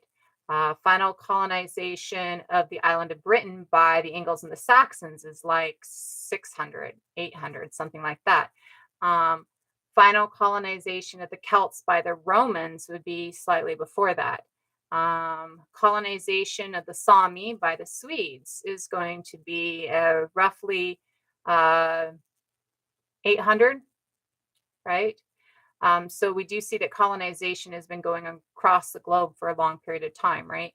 When we're looking at that and trying to find pre-colonized thought process, that's one heavy thing to understand and to look to. The other thing is that in those spaces we see that equity does leave, that the freedoms of thought do leave. And that's because they need to indoctrinate everybody into the same thought process to maintain control, right? It goes along with the othering that we talk about in here frequently. If I can convince you that it's your neighbor that's the problem instead of me that's the problem, then you're not going to fight back against me, right? You're not going to overthrow me. You're going to let me steal from you, right? 1390. Thank you. Yeah, that makes sense. That makes sense, which is going to be like in the late early 1500s for Henry VIII. I am, but I wouldn't need to. So, first of all, and I'm going to state this again and again, I have family in there's like 500 tribes. I have family in a very large amount of different indigenous communities here in the United States and in Canada and in Mexico. And I have never heard anybody in any of those communities say Europeans need to go back from where they came from.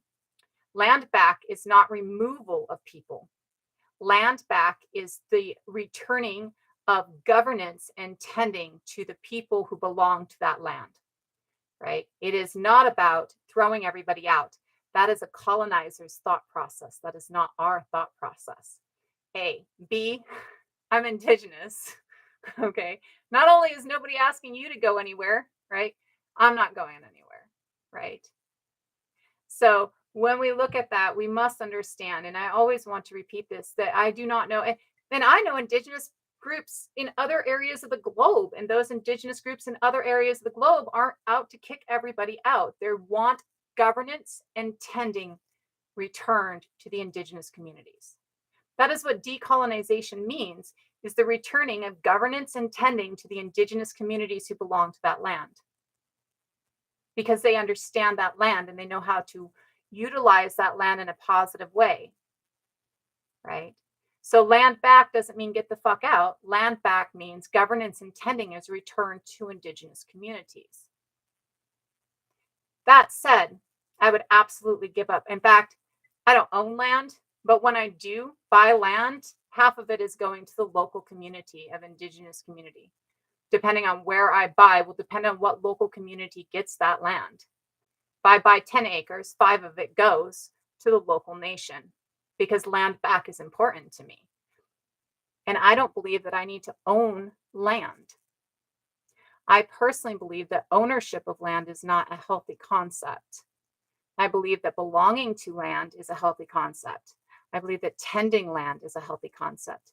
And I do know that in the current state of society that I have, that I would have to pay somebody else to get a title or a deed to a piece of property to legally have the right to it so that I could ensure that my entire family is taken care of, right?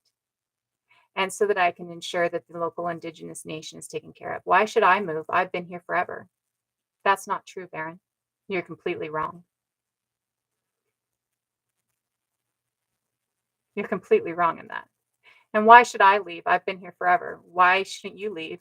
This is my land, not yours. And you don't own it.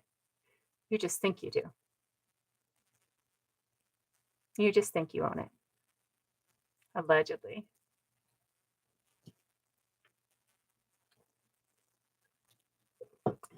No matter where my folks came from, they've been here since before you were in Europe. My folks have been here for 50,000 years. And your folks were not in Europe prior to 10,000 years ago in Island of Britain. In fact, most of Europe wasn't settled until at least 15 to 20,000 years ago, but we've been here for 50. So, no, that land bridge has been debunked. Wow, you just have no knowledge.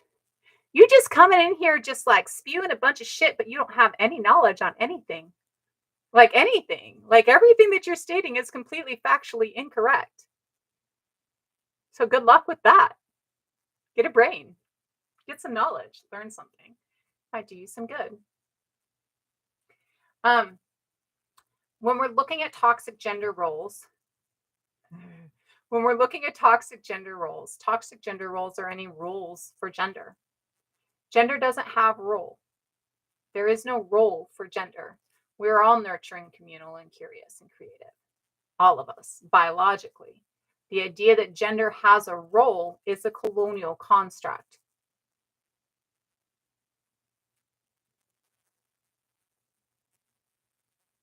Again, no matter where my people came from, they were here before you were anywhere.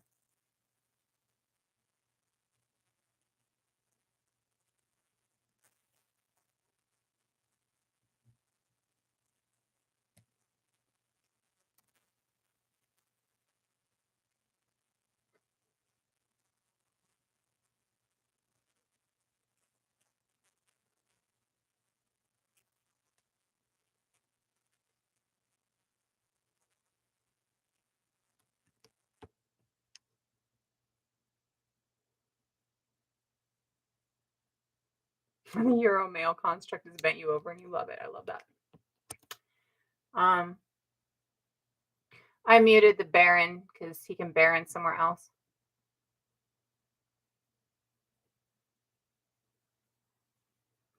So, understanding within archaeology and anthropology currently is that prior to Homo sapiens arriving in Turtle Island, Homo erectus had arrived here and speciated. Turtle Island is North America, Abiyala is South America. Prior to Homo sapiens arriving here, just like Neanderthals had speciated in Europe, and just like Denisovians had speciated in Asia, and just like Homo florensis had speciated in the island of Flores, Erectus makes it to Turtle Island and to Abiyala and speciates here. When Homo sapien makes it to Turtle Island and Abiyala at around 50,000 years ago through a southern boat route, the islands of the South Pacific, they meet up with this species that is here already, and they envelop that species within them, just like they enveloped Neanderthal in them and they enveloped Denisovians within them. And by enveloping that species within them, they become indigenous to space, right? Because that species speciates in that space, in this space, and speciates in this space with adaptation specific for this space. And so Turtle Island indigenous people and Abiyalian indigenous people are actually created here. They speciated here, or at least a good part of their genetics speciated here, right? Homo sapien gets here, right, and envelops that group within them, becomes a part of that group, gets that adaptation, and therefore, in part, speciates here, right? So when we're looking at that, we see the same thing happen in Eurasia, from the Western Eurasian part with Neanderthals and the Eastern Eurasian part with the Denisovans, right? We see that same speciation being enveloped in, and those same, different adaptations, but that same type of adaptation, being adapted to space enveloped in, right? So this means that Turtle Island and Abiyalian indigenous people are absolutely indigenous to here because a part of them speciated here. It also means that as Homo sapiens, they've been here for over 50,000 years. 50,000 years ago, Homo sapiens were just starting to move into France. We're just starting to move across the bottom half of Western Eurasia, right? And the bottom half of Eastern Eurasia, right? Just coming out of Africa, right? Just leaving the Levant Arabian Peninsula, right? And so we've been in this space as long, if not longer, than Homo sapiens have been any space in Europe. Any space in Europe. People were here before they were in any part of upper Eurasia. People don't make it to let's see, God, I'm geographically so fucking challenged. But if you look at Eurasia, that upper half of Eurasia doesn't come out from underneath the ice, until like 30,000, 20,000 years ago, right? And so people did not make it to Germany, to upper Russia, to the Siberian area, to any of those spaces until after people were already here in Turtle Island and Abiyala. So people here in Turtle Island and Abiyala, not only do they have genetics that speciated here from a ghost population, a ghost species, just like we all across the planet have Neanderthal genetics within us, right? Just like that, they have that genetics from a species that speciated here, which means that they in part speciated here. They are also here longer than people have been really anywhere else across the globe except for the southern hemisphere.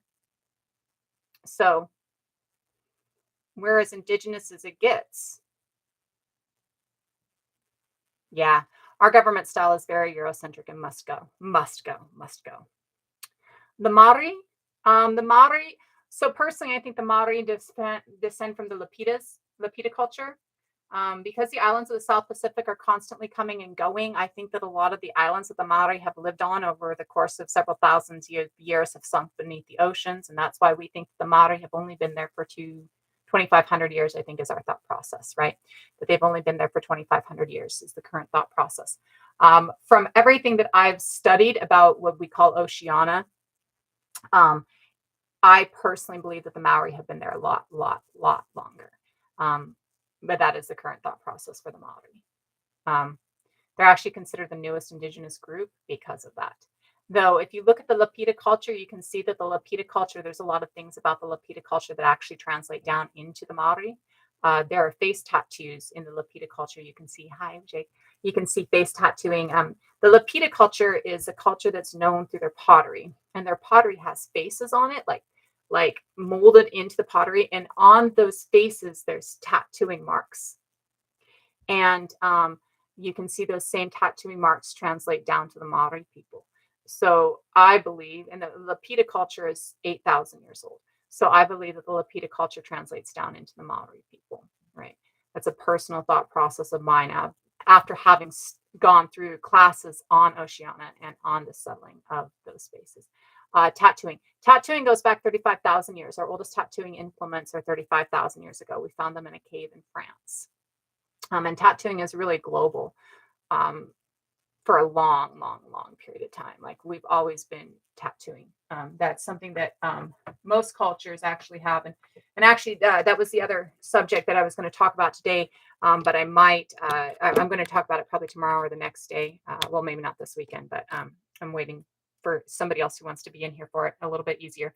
But tattooing is something that's pretty much global, and that we do see extends back 35,000 years. And our oldest tattooing implements that we found are in France currently. When we're looking at different statues that we see, different arts that we see, we can see that there's a lot of tattooing and crossed artwork across the globe pretty early on. And it's representative as tattooing. So I distinguish because of the fact that we have tattooing implements, like single needle tattooing implements, And most people distinguish based on the images and the complexity of the images. So I've got this right here. This is Bulgaria. And this is 6th millennia BCE. So this is 8,000 years ago. These are statue figurines 8,000 years ago in Bulgaria. So as you can see, this is pretty intricate. I don't know if I can get it up there enough for you to be able to see. You're the problem. You're not the problem. As you can see that there's some pretty intricate lines here. And so archaeologists view this as evidence of tattooing. And you can actually see that there are a lot of similarities within these lines and in these things, or in these designs that we see in different cultures today. So this is Bulgaria at 8,000 years ago.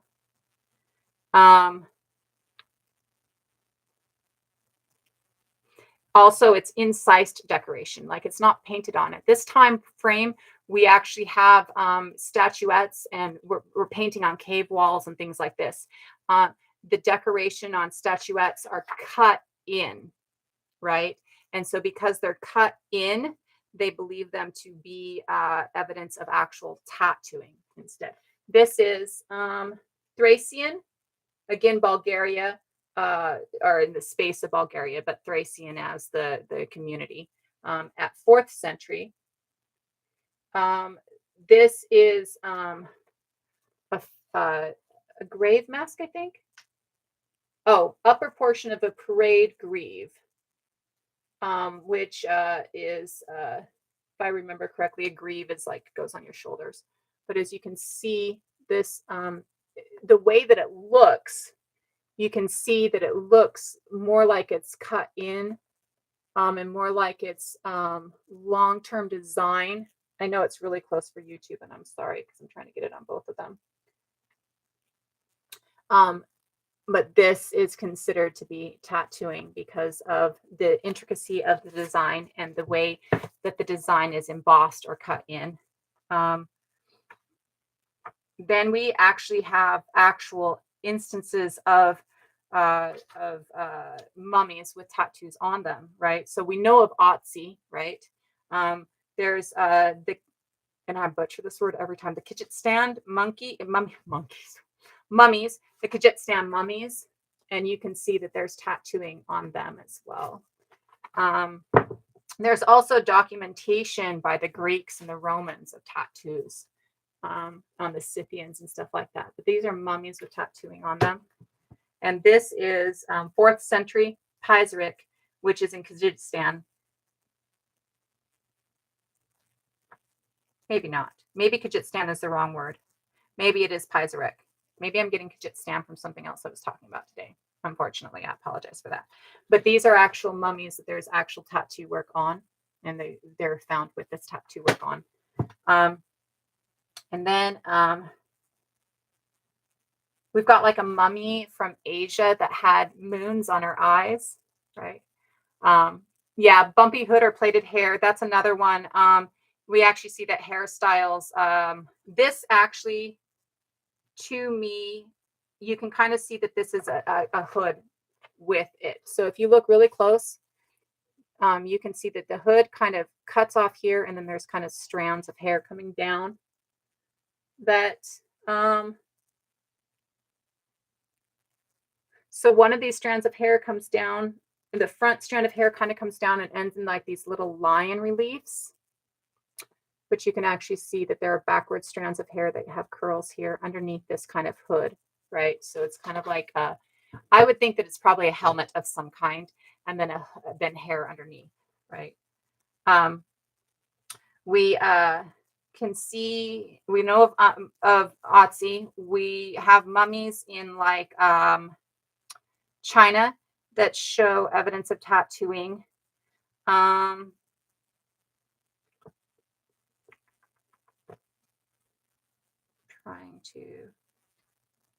There is, of course, if you do not know, extensive evidence of tattooing all about Turtle Island and Abya.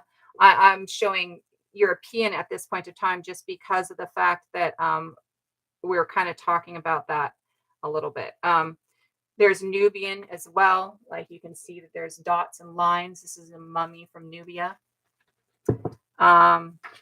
This is, so you can see on the mummies that there are the dots and line in these Nubian mummies. And this is on the skin, right? These are figurines from the same area in the same period. And you can see that there are incised marks, which it might be a little bit hard to see here, but incised marks on them as well. And so this is evidence on the figures. This is Upper Nubia. And you can see like around her legs that there is this incision kind of. Okay.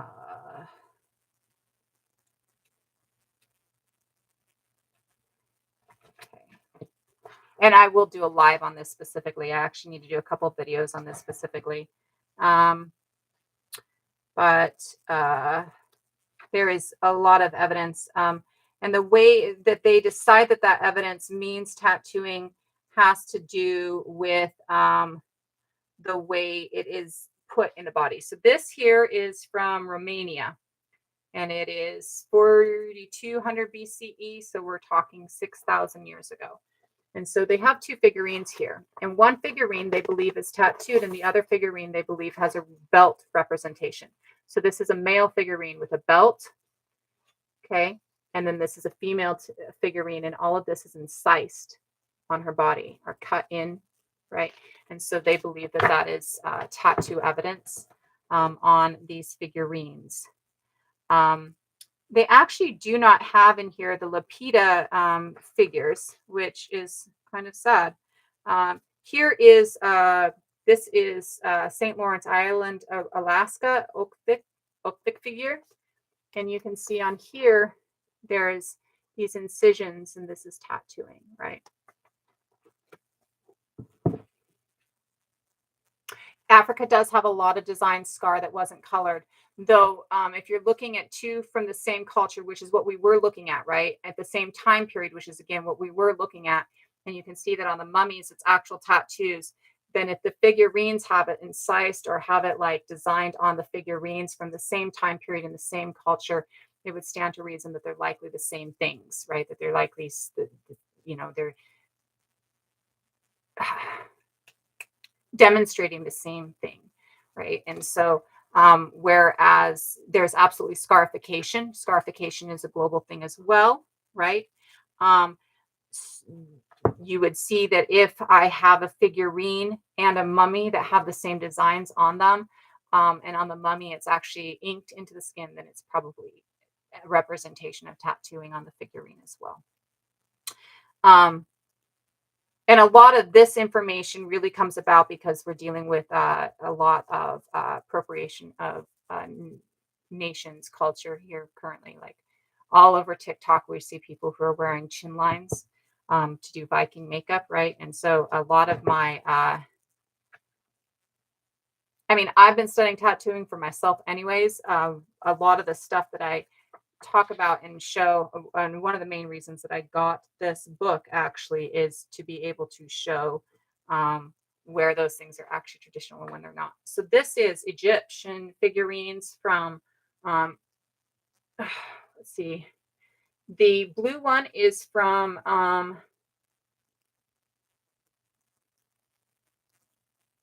the blue one is from 1900 BCE, and the paddle is from 2000 BCE. And you can see with this, the blue figurine is actually marked with black ink or black markings. Now we see, recently we've seen a lot of Egyptian mummies, especially female Egyptian mummies, that actually have almost the exact same markings on them in the exact same areas. This is the back of a paddle figurine, and it's supposed to represent a goddess or a doll. And you can see that there's this checkering stuff. And then when you look at it, you can see that it's red and black. So we're looking at things that, I mean, some of that could be incised and scarification. Absolutely. It looks less like scarification because of the way that the detail work is on it, right? Than most of the scarification that we typically see, which they have a lot of detail in scarification, yet most scarification, and again, I haven't seen all scarification, so I'm going to say most of what I've seen of scarification doesn't tend to be figurines. It tends to be more patterns. And again, not the be all end all, do not know all about it. So I could be wrong. There could be figurines and scarification that I have not seen. This is the Pizrak chief from Kurgan. And this is, again, you can see that it's actually a tattoo in the mummy's skin. So you can see tattooing pretty much globally prior to colonization in most areas. We have documentation of the Picts and the Pictones tattooing their entire bodies up to their from their scalp all the way to their toes. They are the only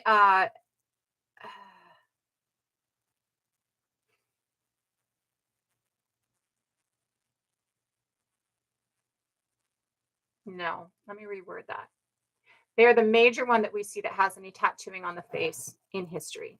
Again, this is considered facial tattooing, right? These lines and the leaves here are considered facial tattooing. And again, this is Bulgaria in the 4th century, right? So this would be representation of facial tattooing.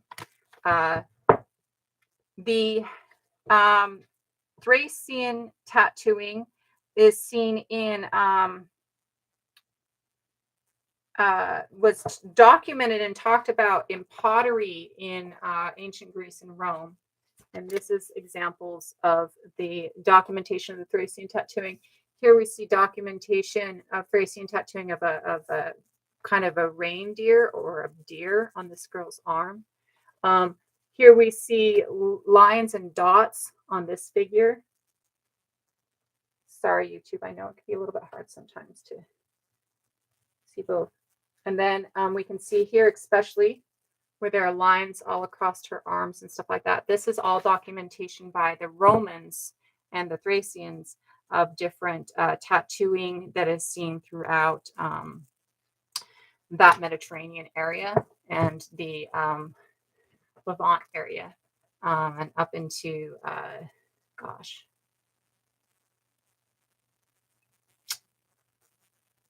up into the lower part of Western Eurasia.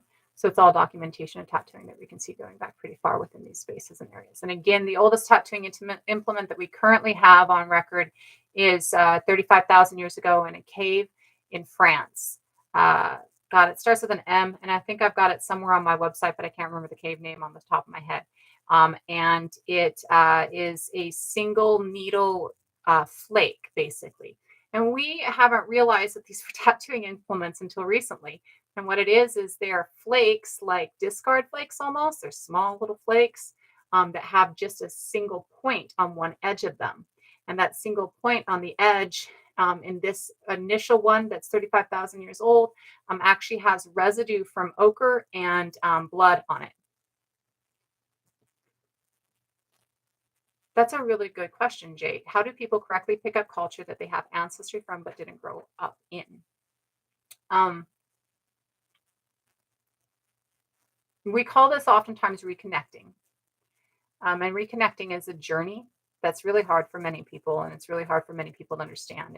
And frequently we see on here where people might be doing it in a way that isn't encouraged by the culture that they're trying to reconnect to.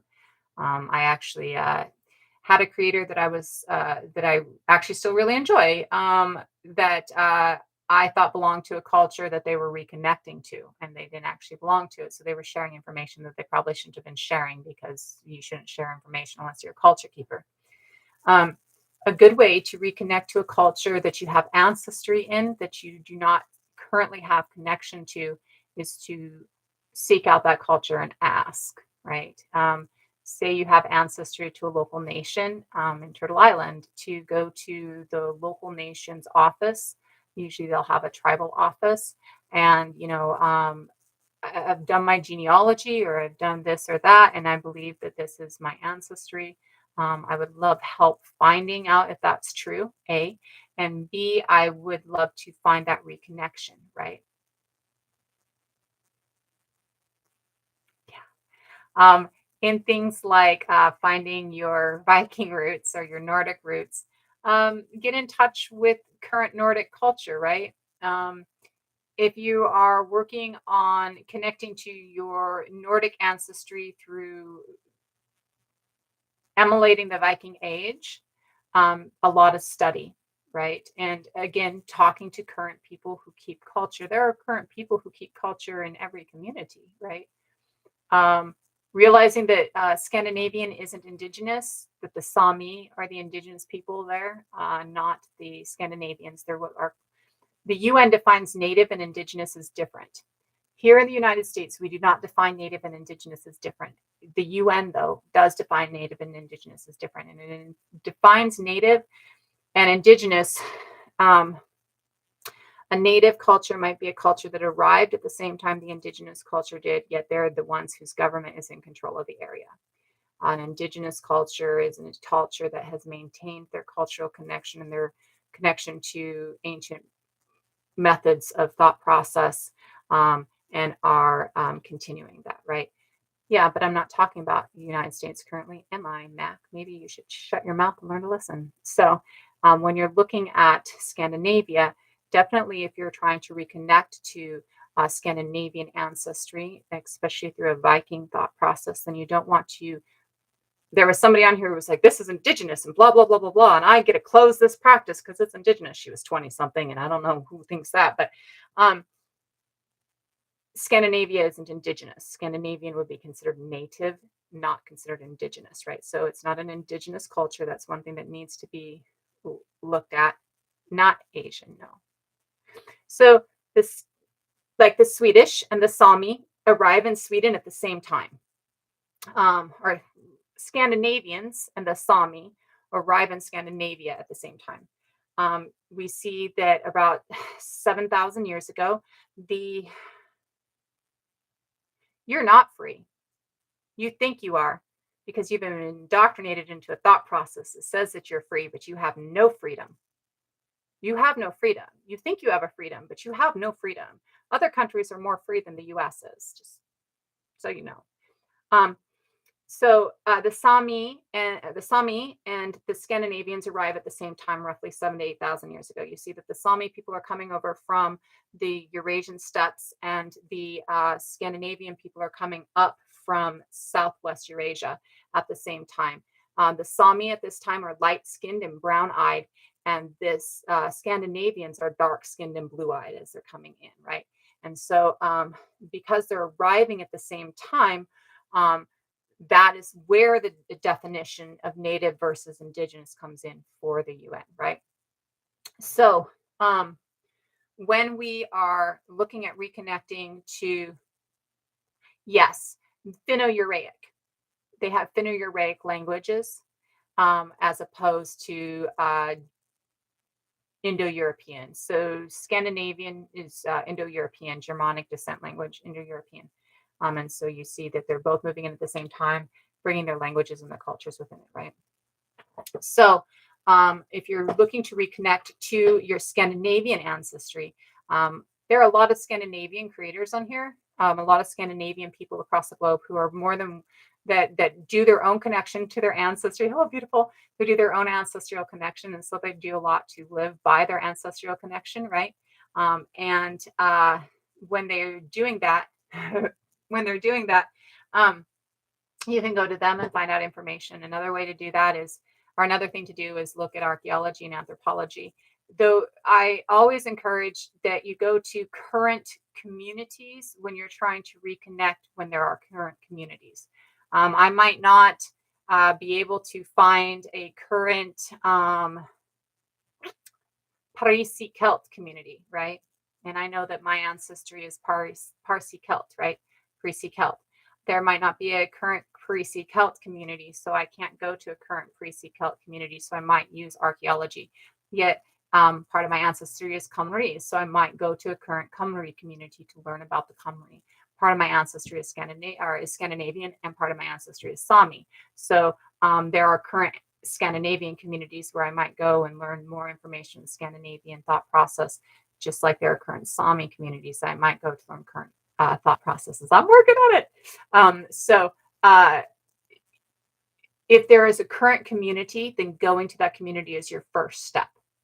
If there is not a current community, then digging into the archaeology is your first step. Digging into, and then I say the archaeology as opposed to the history, because history is often not written by the people who it's about, right? It's written by other people who are putting their own interpretation and their own spin on it.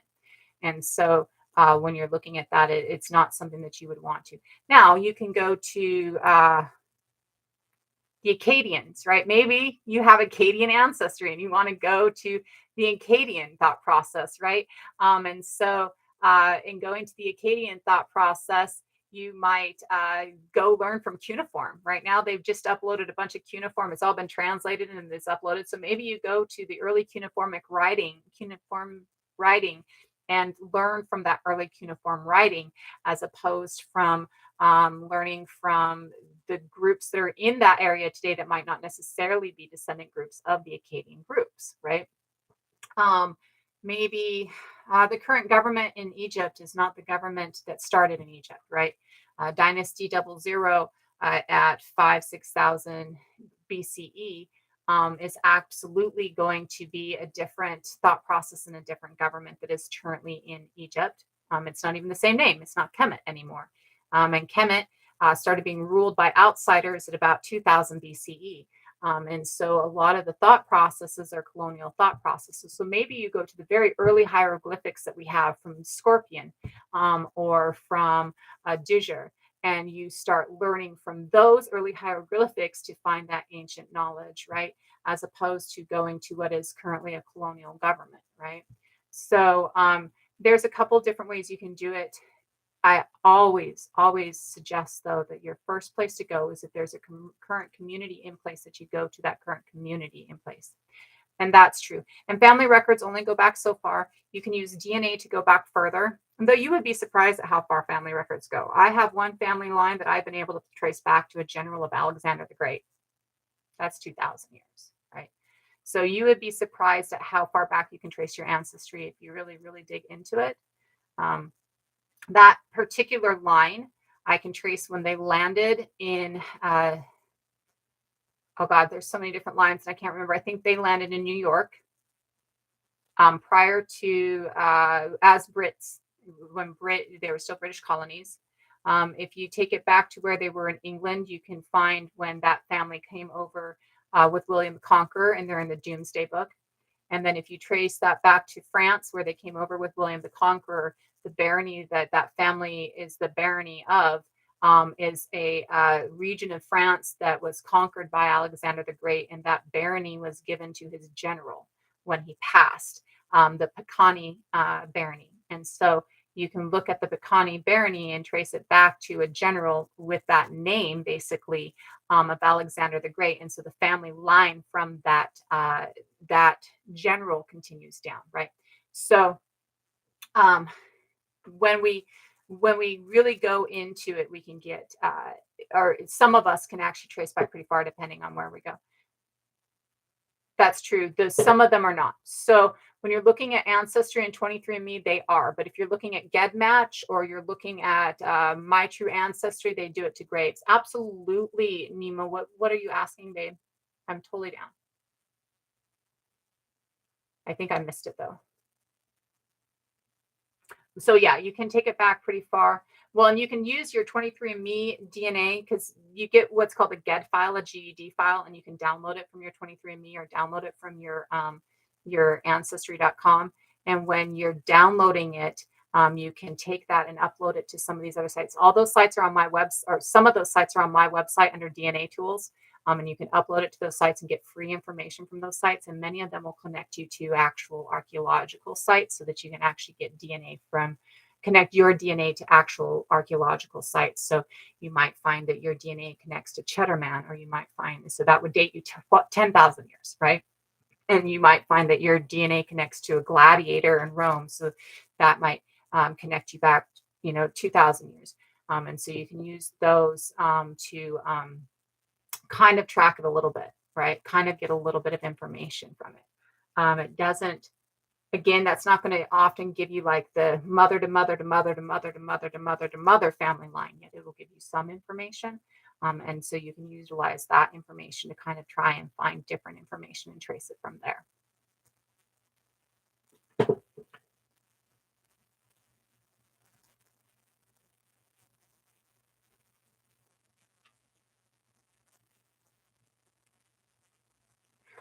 Really, everybody on the planet has Neanderthal DNA. The only two spaces on the planet that don't have absolute Nemo. A lot of spaces. So there are only two spaces or two communities on the planet that don't have Neanderthal DNA. And these are both communities within Africa, the Yoruba community in West Africa and the Khoi community or the San people of South Africa. Those are the only two communities on the planet that don't have Neanderthal DNA prior to colonization. Everybody else on the planet has Neanderthal DNA. Most of Africa has roughly 1 to 2%. Most of Western Eurasia has roughly 2%, 1 to 2%. Most of Eastern Eurasia, you start to see that percentage rise up to, there's a space in Eastern Eurasia that's like 5% Neanderthal or 4% Neanderthal DNA. Maternal lines are hard to trace. They've always been hard to trace DNA wise. They're a little bit easier, or, you can trace them kind of with family legends and thought process better than DNA, because DNA doesn't trace maternal lines very easily. Yeah.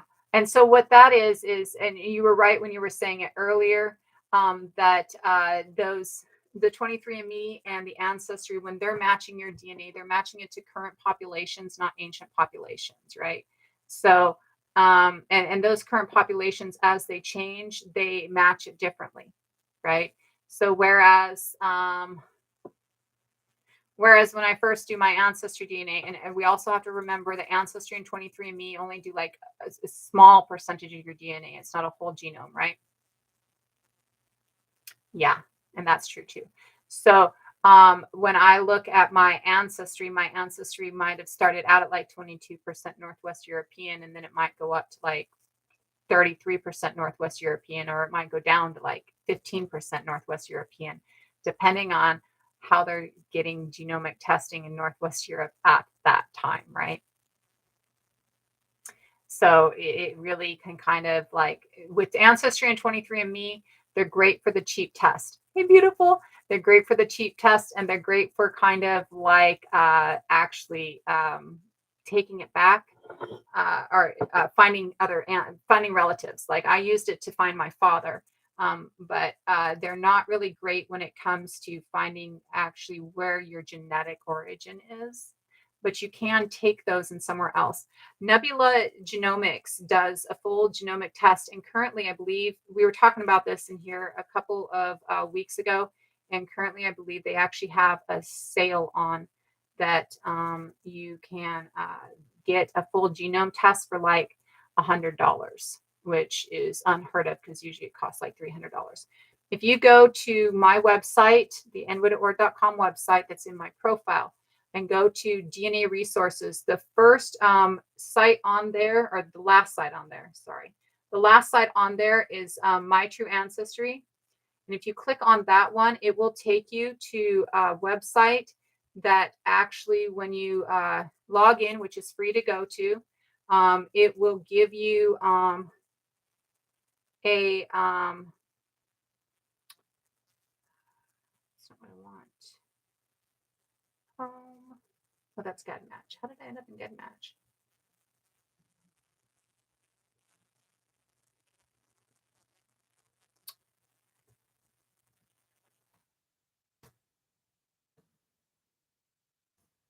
So mytrueancestry.com will take you, there's a tab in it that will take you to full genomic testing, and Nebula Genomics is on that tab. So if you're in My True Ancestry, under DNA testing is their tab. It'll give you several different sites. Nebula Genomics is at the very top of them. It is the cheapest of all of them that I've seen. And it is nebula.org, just to have the actual, put a dot in between these two.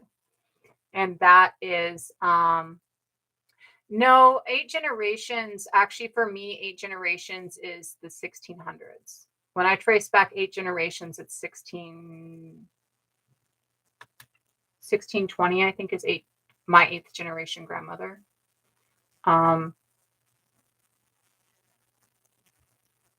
you're looking at probably, so 2000 years is almost 100 generations. 2500 years is 100 generations. It's considered 100 generations. So at 2000 years, it's probably like 90 generations back.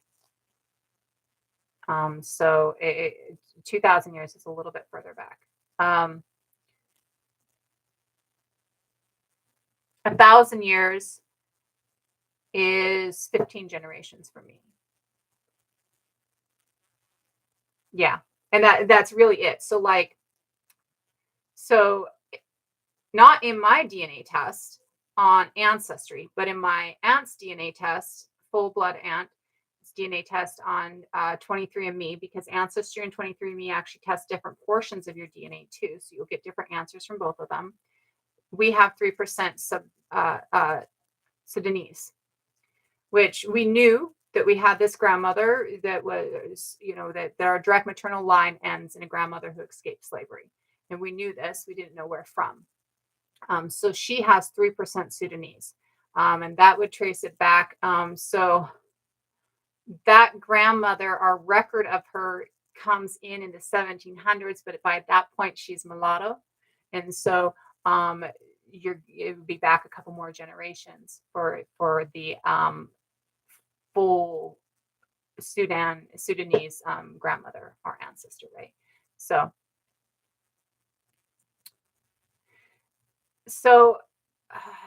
no, and yes and no. It depends on the community. So first of all, many communities don't care if you have a percentage of what your percentage of DNA is. They care whether or not you can trace it. So there are communities out there that don't care about your DNA test. They want to see that you know your mother's mother's mother's mother, right?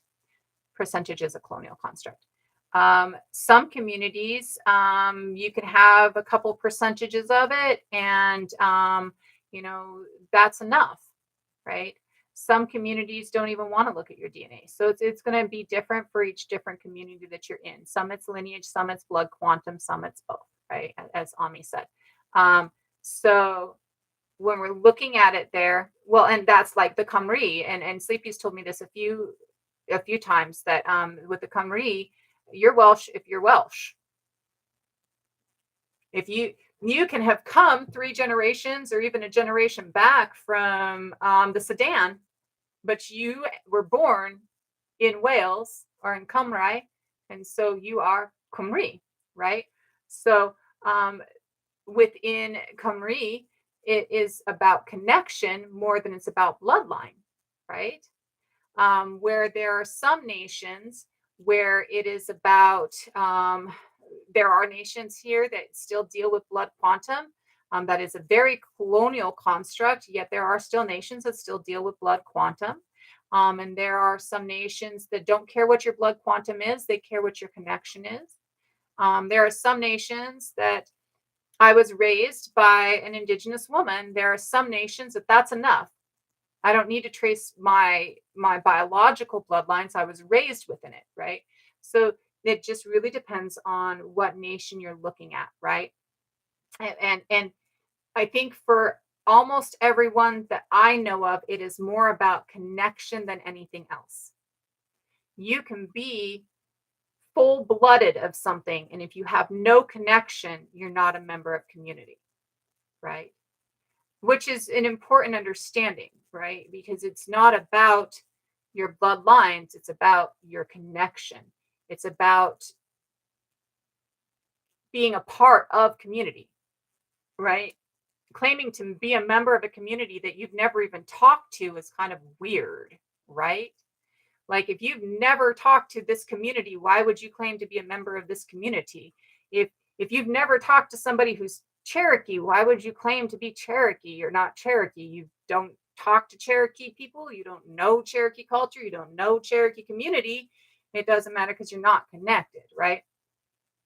Um, Blood quantum is a very federal colonized construct. There are a lot of communities that still use blood quantum. There are a lot of communities that have moved away from blood quantum, right? Many people or places that still use blood quantum really are using it as a method of sovereignty, though. They're really using it as a method of ensuring that those within their community are actually devoted to community or actually a part of community because they're doing those things, right?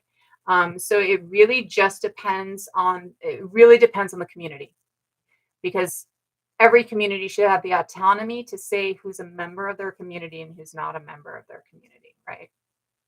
um, just because, I mean, if we're taking away autonomy, are we doing better at all, right?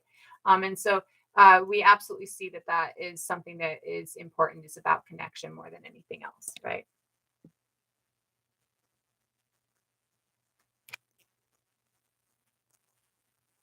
um, Again, though, uh,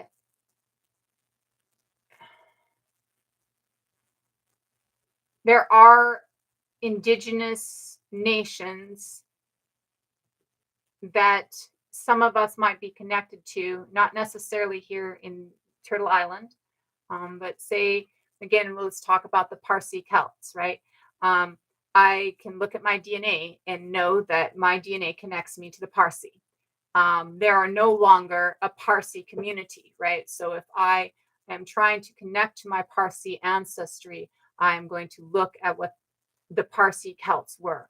I'm going to look at the archaeology. I'm going to look at the anthropology. I probably will look a little bit about what's written about them, but I will understand in that looking that what's written about them isn't necessarily the truth. It's written about them from their colonizers' eyes, right? So if we're looking at your ancestry to spaces that no longer have indigenous community within them, the Parsi, it's a S, not a C. The Parsi is France. That's where we get the name Paris from. And also Parsi in India, right? This is where we can see a connection with Indo-European, Proto-Indo-European, between India and even Ireland, right? So the Parsi or Parisi are a group of Celts that were right around Paris in France. Yes, I don't think Vercingetorix was. I think Vercingetorix is Connor Kuna. It starts with a C. I can't remember. It's like a CNN, but I can't think of the whole name off the top of my head for Vercingetorix. But yes, um, and yes, the Parisi.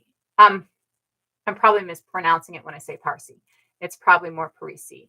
But I don't know the correct pronunciation, to be honest. Like it's something I've read instead of actually heard. So if you're looking at a community that is no longer existing, right, is no longer able to be a full community, you might look at the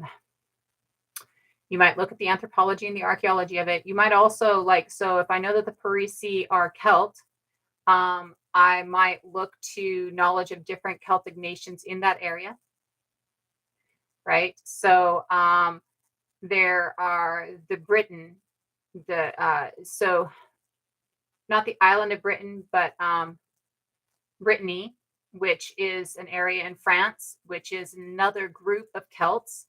Um, you might look towards the indigenous groups, or not the indigenous groups, the history there as well.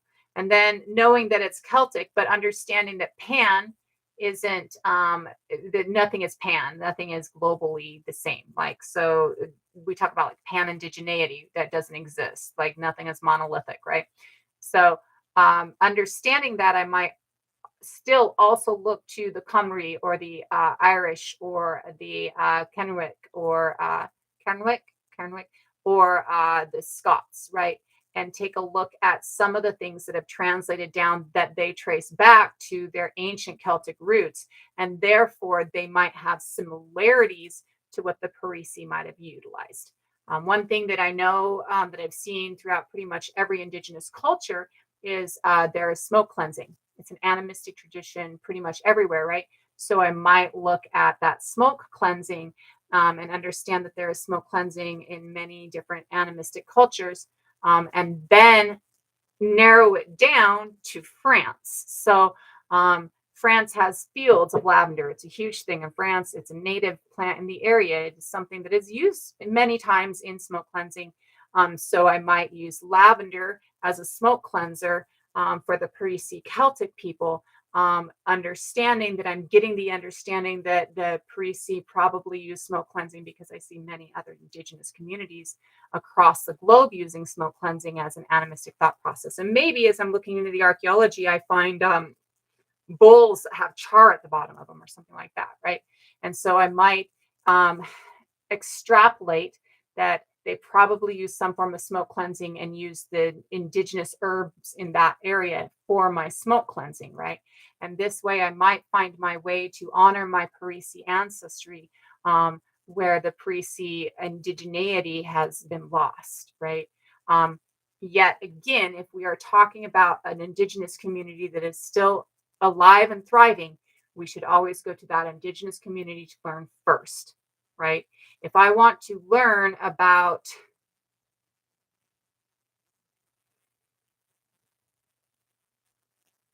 if I want to learn about the Inupiaq, I should go to the Inupiaq. If I want to learn about the Sami, I should go to the Sami. If I want to learn about the Khumri, I should go to the Khumri. If I want to learn about the Yoruba, I should go to the Yoruba, right? I should not be going to archaeology to learn about communities that are currently there. I should not be going to I definitely should not be going to history to learn about communities that are currently there, because of the fact that if I'm going to history to learn about the communities that are currently there, um, most of the time their names have been changed, right? Or misworded, right? Most of the time their traditions have been changed or misworded. We don't believe that the Celts wrote anything down, yet we know now that the Celts actually wrote down a lot of stuff. They just didn't write down knowledge stuff, right? The Celts used Ogham to write letters, to do Ogham stones, to communicate. Yet they did not use Ogham to document their histories or to document their science or to document their faith, right? Because they believed that by writing it down, you started to lose the memory of it, which has been proven factual that when we write stuff down, we actually release it. And so we don't hold it in our memory, whereas oral tradition will hold it into our memory better. So for the Celts, it's not that they didn't write, it's that they didn't write knowledge, right? And so when we look at what's been documented about the Celts, we hear that the Romans documented that the Celts didn't write anything down, which is false. But as we look at the archaeology and the history, we see that the Celts actually wrote down a whole lot of stuff. Not the history, the archaeological record, we see that the Celts actually wrote down a whole lot of stuff, right?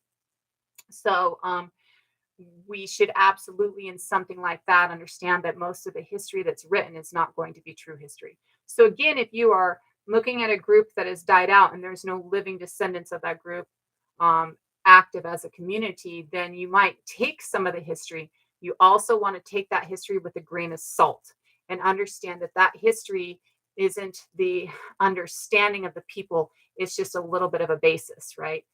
So you might get a little bit of information, but you want to back it up over here or see what the truth is of that information over here, right? It's not black and white, right? It's not here or there. It is. Well, and again, and I've talked about this before, it should also sing to you, right? It's not just about what you're learning, it's about what rings in your brain. It's about what sings to your soul. So, um, maybe you're Parisi, and that's all of it. Like you're French, that's all of it. You're Parisi, you're trying to connect to the Parisi. Um, so maybe burning sweetgrass doesn't sing to you because you have no Turtle Island Indigenous history. Yet when you burn lavender, it sings to you. It feels right. It smells right. Your ancestors, you can feel your ancestors gathering around this scent that they remember, right? But when you burn sweetgrass, you don't feel your ancestors gathering around the scent that they remember because they don't remember that scent, right? So, um, you also doing any of these studies and connections, you also need to go with what speaks. Like what feels right. Use your intuition. We're taught not to use our intuition. We're very indoctrinated into the thought process that we shouldn't be using your intuition. Use your intuition.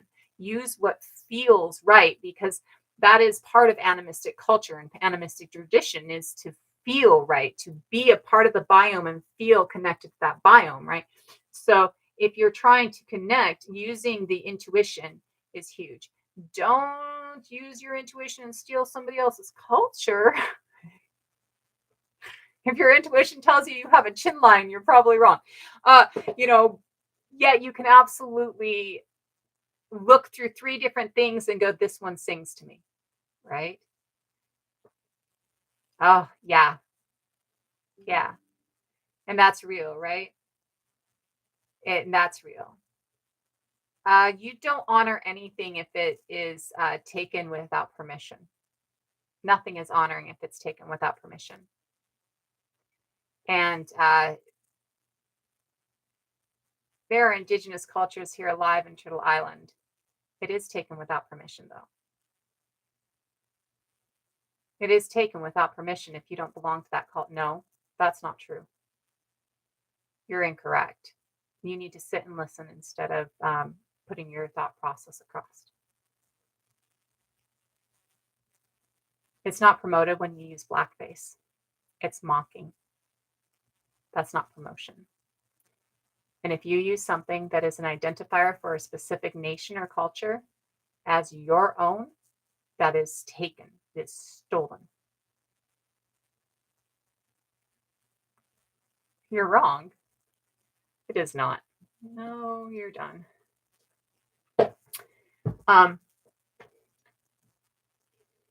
They're gone. Well, at least they're muted.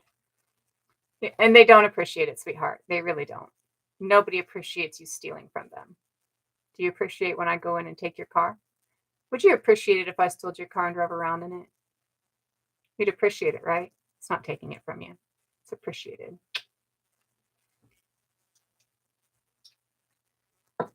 Okay. I have just a few more minutes and I'm going to go ahead and check out so that I can go and decompress my brain.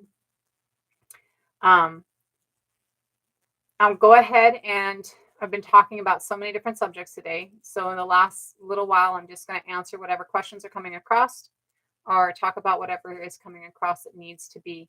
I'll probably do it Monday or Tuesday, Sleepy, or maybe Sunday, which might be your Monday. Day after tomorrow, maybe. Go promote somebody's house, right? Yeah. I'm promoting it. No, this is where we talk about touchy subjects in the best possible way that we can, right?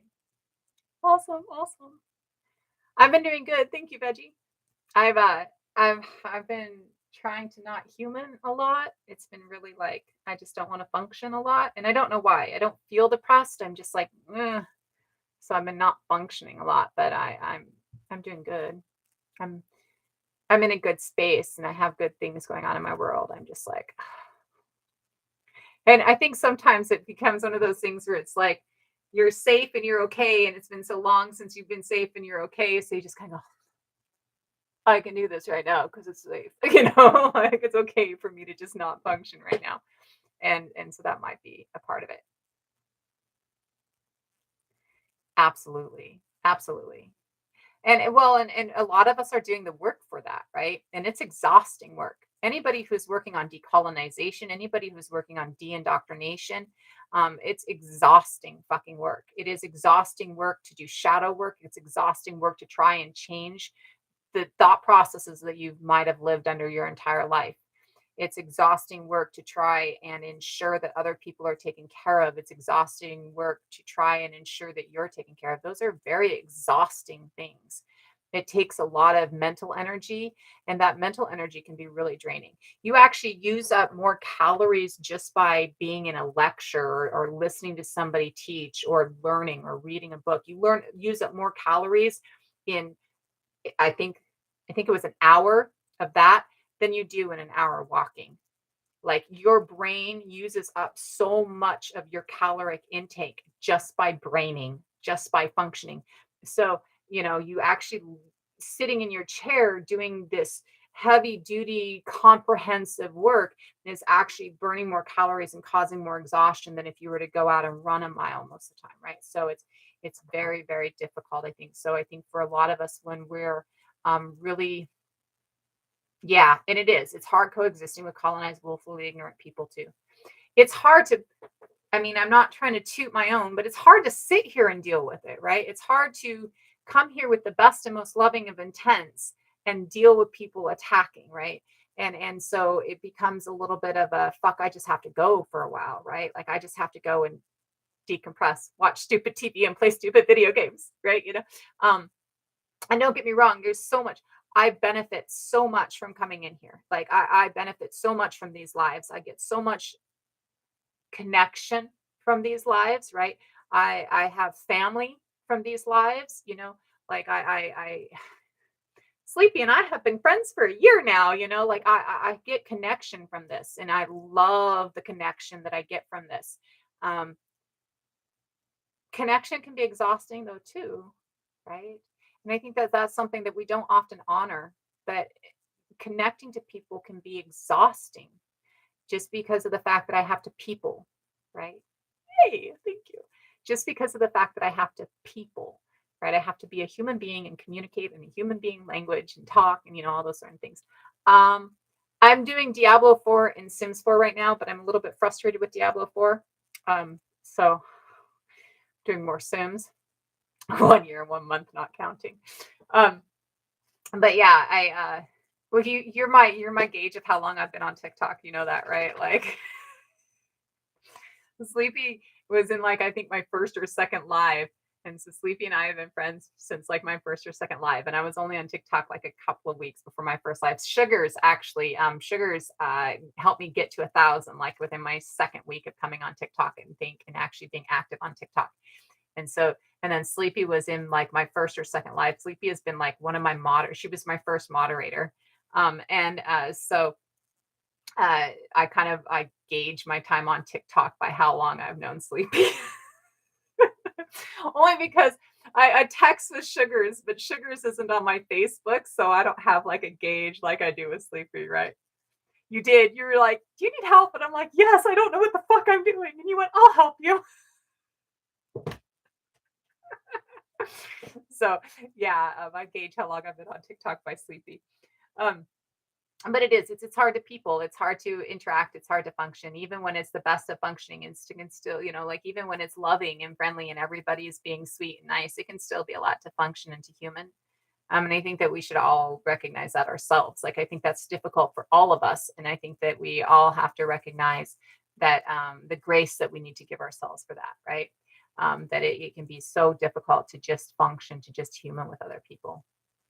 um, and that then you add in anything else and it just becomes a lot, a lot. Um, and so I disappear for a while because I need to. I try and make sure I'm staying on regularly though. I am though working on writing the book that everybody has been asking me to write. So I am working on writing most of this stuff down so that it's actually a book form. So that it's all readable. I'm kind of just putting the lives into a book form, or the content of the lives into a book form. So I'm doing that right. Well, and I think that it can be toxic, but I think it's also positivity. So we have understanding and connection today that we didn't have 20 years ago. I turned, God, what was it? 1998. I turned 20. And I can remember my first cell phone at like, I think I was 19 at my first cell phone, right? Old flip phone,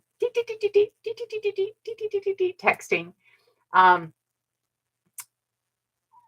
I don't think the vast majority of us really even had smartphones until the last 10 years, right? Most of us didn't really have smartphones until the last 10 years. So being able to access these apps and stuff off of our phones is so recent for some of us, right? And then we get into the fact that the level of knowledge and education that we get, right? From things like Nemo reading books to us, or me doing this, or watching videos on YouTube, or just doing Google searches, right? the level of knowledge and education that we get is huge. The connection that we get, right? Um, I have friends across the globe, and I've had friends across the globe for probably 10 to 15 years now. I've had friends across the globe. And I only have friends across the globe from playing games online and from being active online, right? And then in getting into social media, that just doubles down the amount of friends that I have across the globe. I literally could go to half the countries in Europe and have a place to stay, have a couch to sleep on. I have people from all across the globe that could come to where I'm at and have a place to sleep on, right? Or have a couch to sleep on, right? I think that those things are hugely beneficial. I think that the trolls, and I think that the hate, and I think that the knowledge of the hate can be exhausting, right? Especially, and I don't purport to be, I'm Indigenous, but obviously very light. So I don't deal with racism directed at me. I deal with racism that's directed at other people that's set in front of me because they think I'm white. Um, the amount of attack on racial groups or different communities that happens over TikTok and Facebook and stuff like that, I think that that can be extremely problematic. I think that, you know, dealing with racism when you leave your house and go into the gas station is difficult. Dealing with racism from the time you wake up to the time you go to sleep because it's all over your social media is hell, right? So I experienced that with phobias based on gender and desire, right? Um, I, you know, I might not, I might get attacked at the grocery store when I leave the house. Yet, that was 20 years ago when I left the house. I got attacked at the grocery store. It's not from the moment I wake up to the moment I go to sleep. When even if it's not a direct attack, I can see the attacks going across the internet, right? So I think that it's important to recognize that. Um, I think it's important to recognize the advantages of it. It's also important to recognize the disadvantages of it, right? I think that clickbait is a huge advantage because if I can catch your attention and get you in and draw you in enough that you hear what I have to say, then I've caught your attention and you're learning something, right? And yet I think that clickbait is a huge disadvantage because a lot of times clickbait is used to draw you in so that somebody can sell something to you, right? So I think that all of it has two edges to it. All of it has two edges to it. And I think it's warping some younger people. At the same point, I feel like 2020 wouldn't have happened. Like the massive amount of protesting wouldn't have happened if we didn't all have a camera phone. If we hadn't all watched 9 minutes, right? If we haven't all watched what that murderer did in 9 minutes, and it hadn't been able to be seen across the globe, it would not have been this massive uprising against hate. It would not be the recognition that this is going on and it never stopped, right? We wouldn't know that Chauvin killed 3 men before he killed George Floyd, right? We wouldn't know that he killed 1 Black man and 2 Indigenous men before he killed George Floyd if we didn't have the internet to tell us that. Most people wouldn't know things like came across my feed in the last couple of days. There's Greenlanders who are suing the Danish government for forcefully sterilizing them. Now, I knew that that happened here. I knew that that happened with migrants on the border in 2020 because of the internet. I knew that it happened here because of family members and personal connections, right? And I knew that it happened to migrants on the borders because of the internet. I didn't know that it happened to Greenlanders until the internet, right? So I think that there's this and that. I think that the fact that there are so many people out there currently going enough is enough with employment is because of the internet. And I think that that's the younger generations because of the internet. I think that the younger generations, because of the internet, are seeing just how unhealthy this is, right? And it's because of the internet and their ability to see just how unhealthy it is that we're actually starting to understand it, right?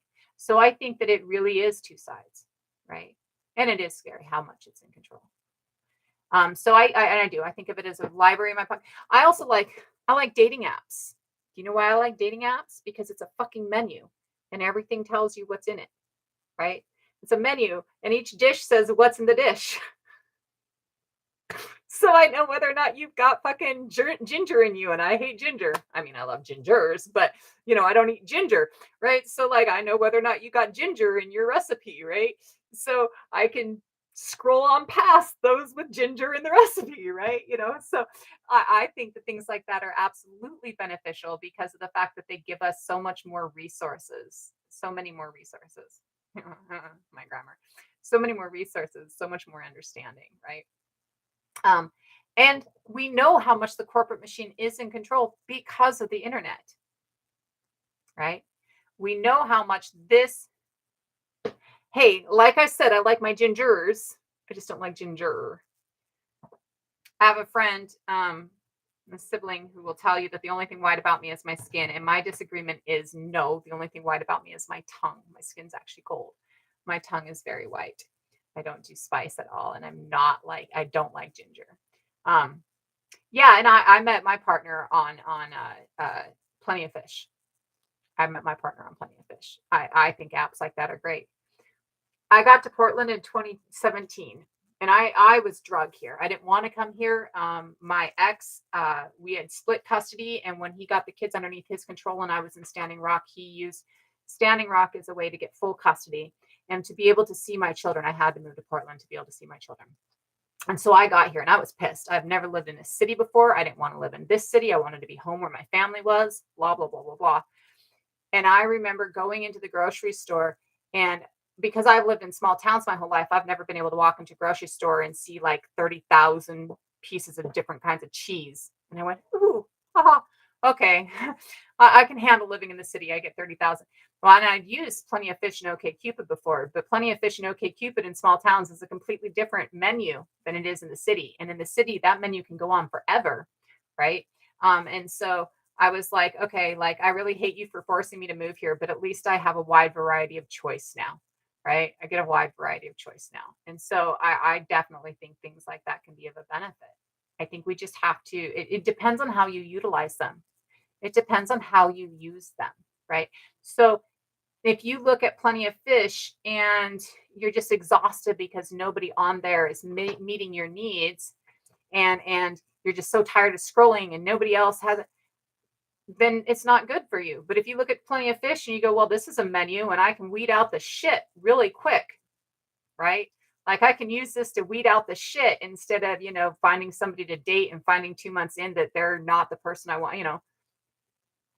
I did a bunch of dating off of OkCupid and Plenty of Fish, and then I met somebody on the bus. And this is the last relationship I had before I just stopped relationshiping for a while.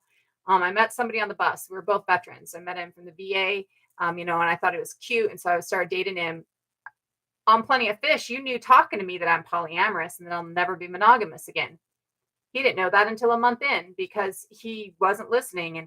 And by the time we got to that, he was like, well, I can't deal with that.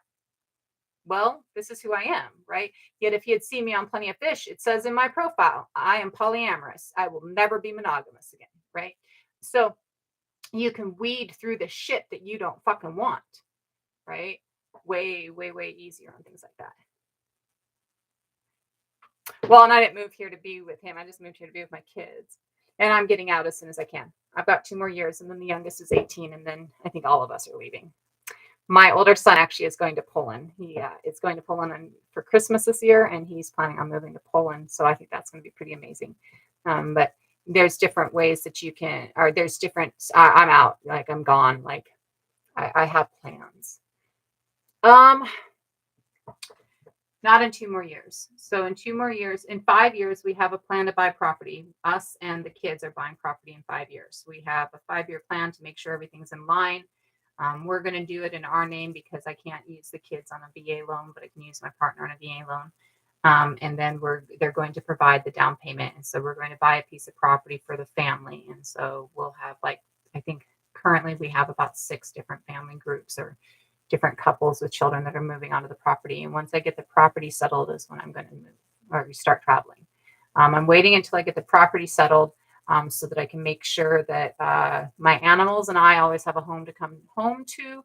and so that my children are all taken care of and have something that are taken care of. And then I don't think I'm moving anywhere permanently. My plan is to do 6 months everywhere. So yes, you can absolutely move here. But I'm probably going to spend 6 months in Cumberland and 6 months in Sweden, and 6 months in Ireland. 6 months everywhere is my goal, just to see the entire world. And then I'll either pick a different country to settle in or I'll come home, you know.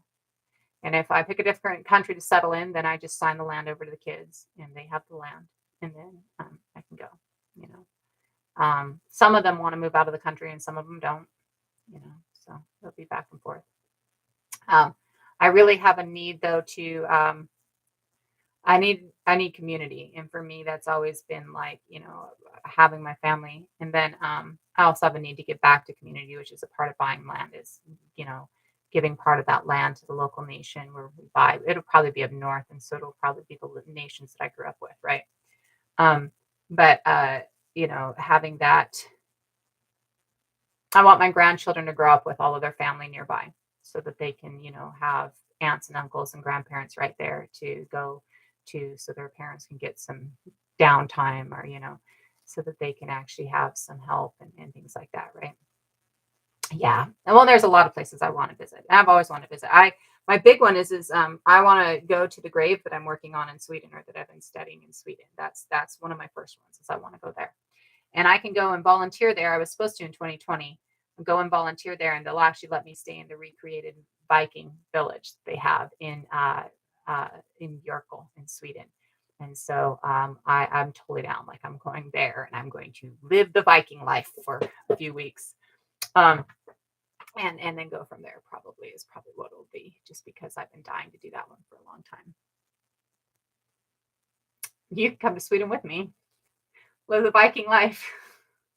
We'll dress bear up in little clothes. Yeah. Bear, we're gonna put you over here in this corner. Yeah. Totally down. Totally down. Okay, I am gonna go ahead and take off. I've been going for like 3 hours. I'm gonna decompress and do the stuff. I adore you all. If you are new here, let me go over a couple of things. I can prove to you how we are nurturing and communal biologically. And currently, we live in a society that tells us we are not nurturing and not communal, and to not care for each other. So many of us are depressed and anxious because that is a healthy reaction to a toxic society. Our society is very toxic, and we are having a healthy reaction to it. Um,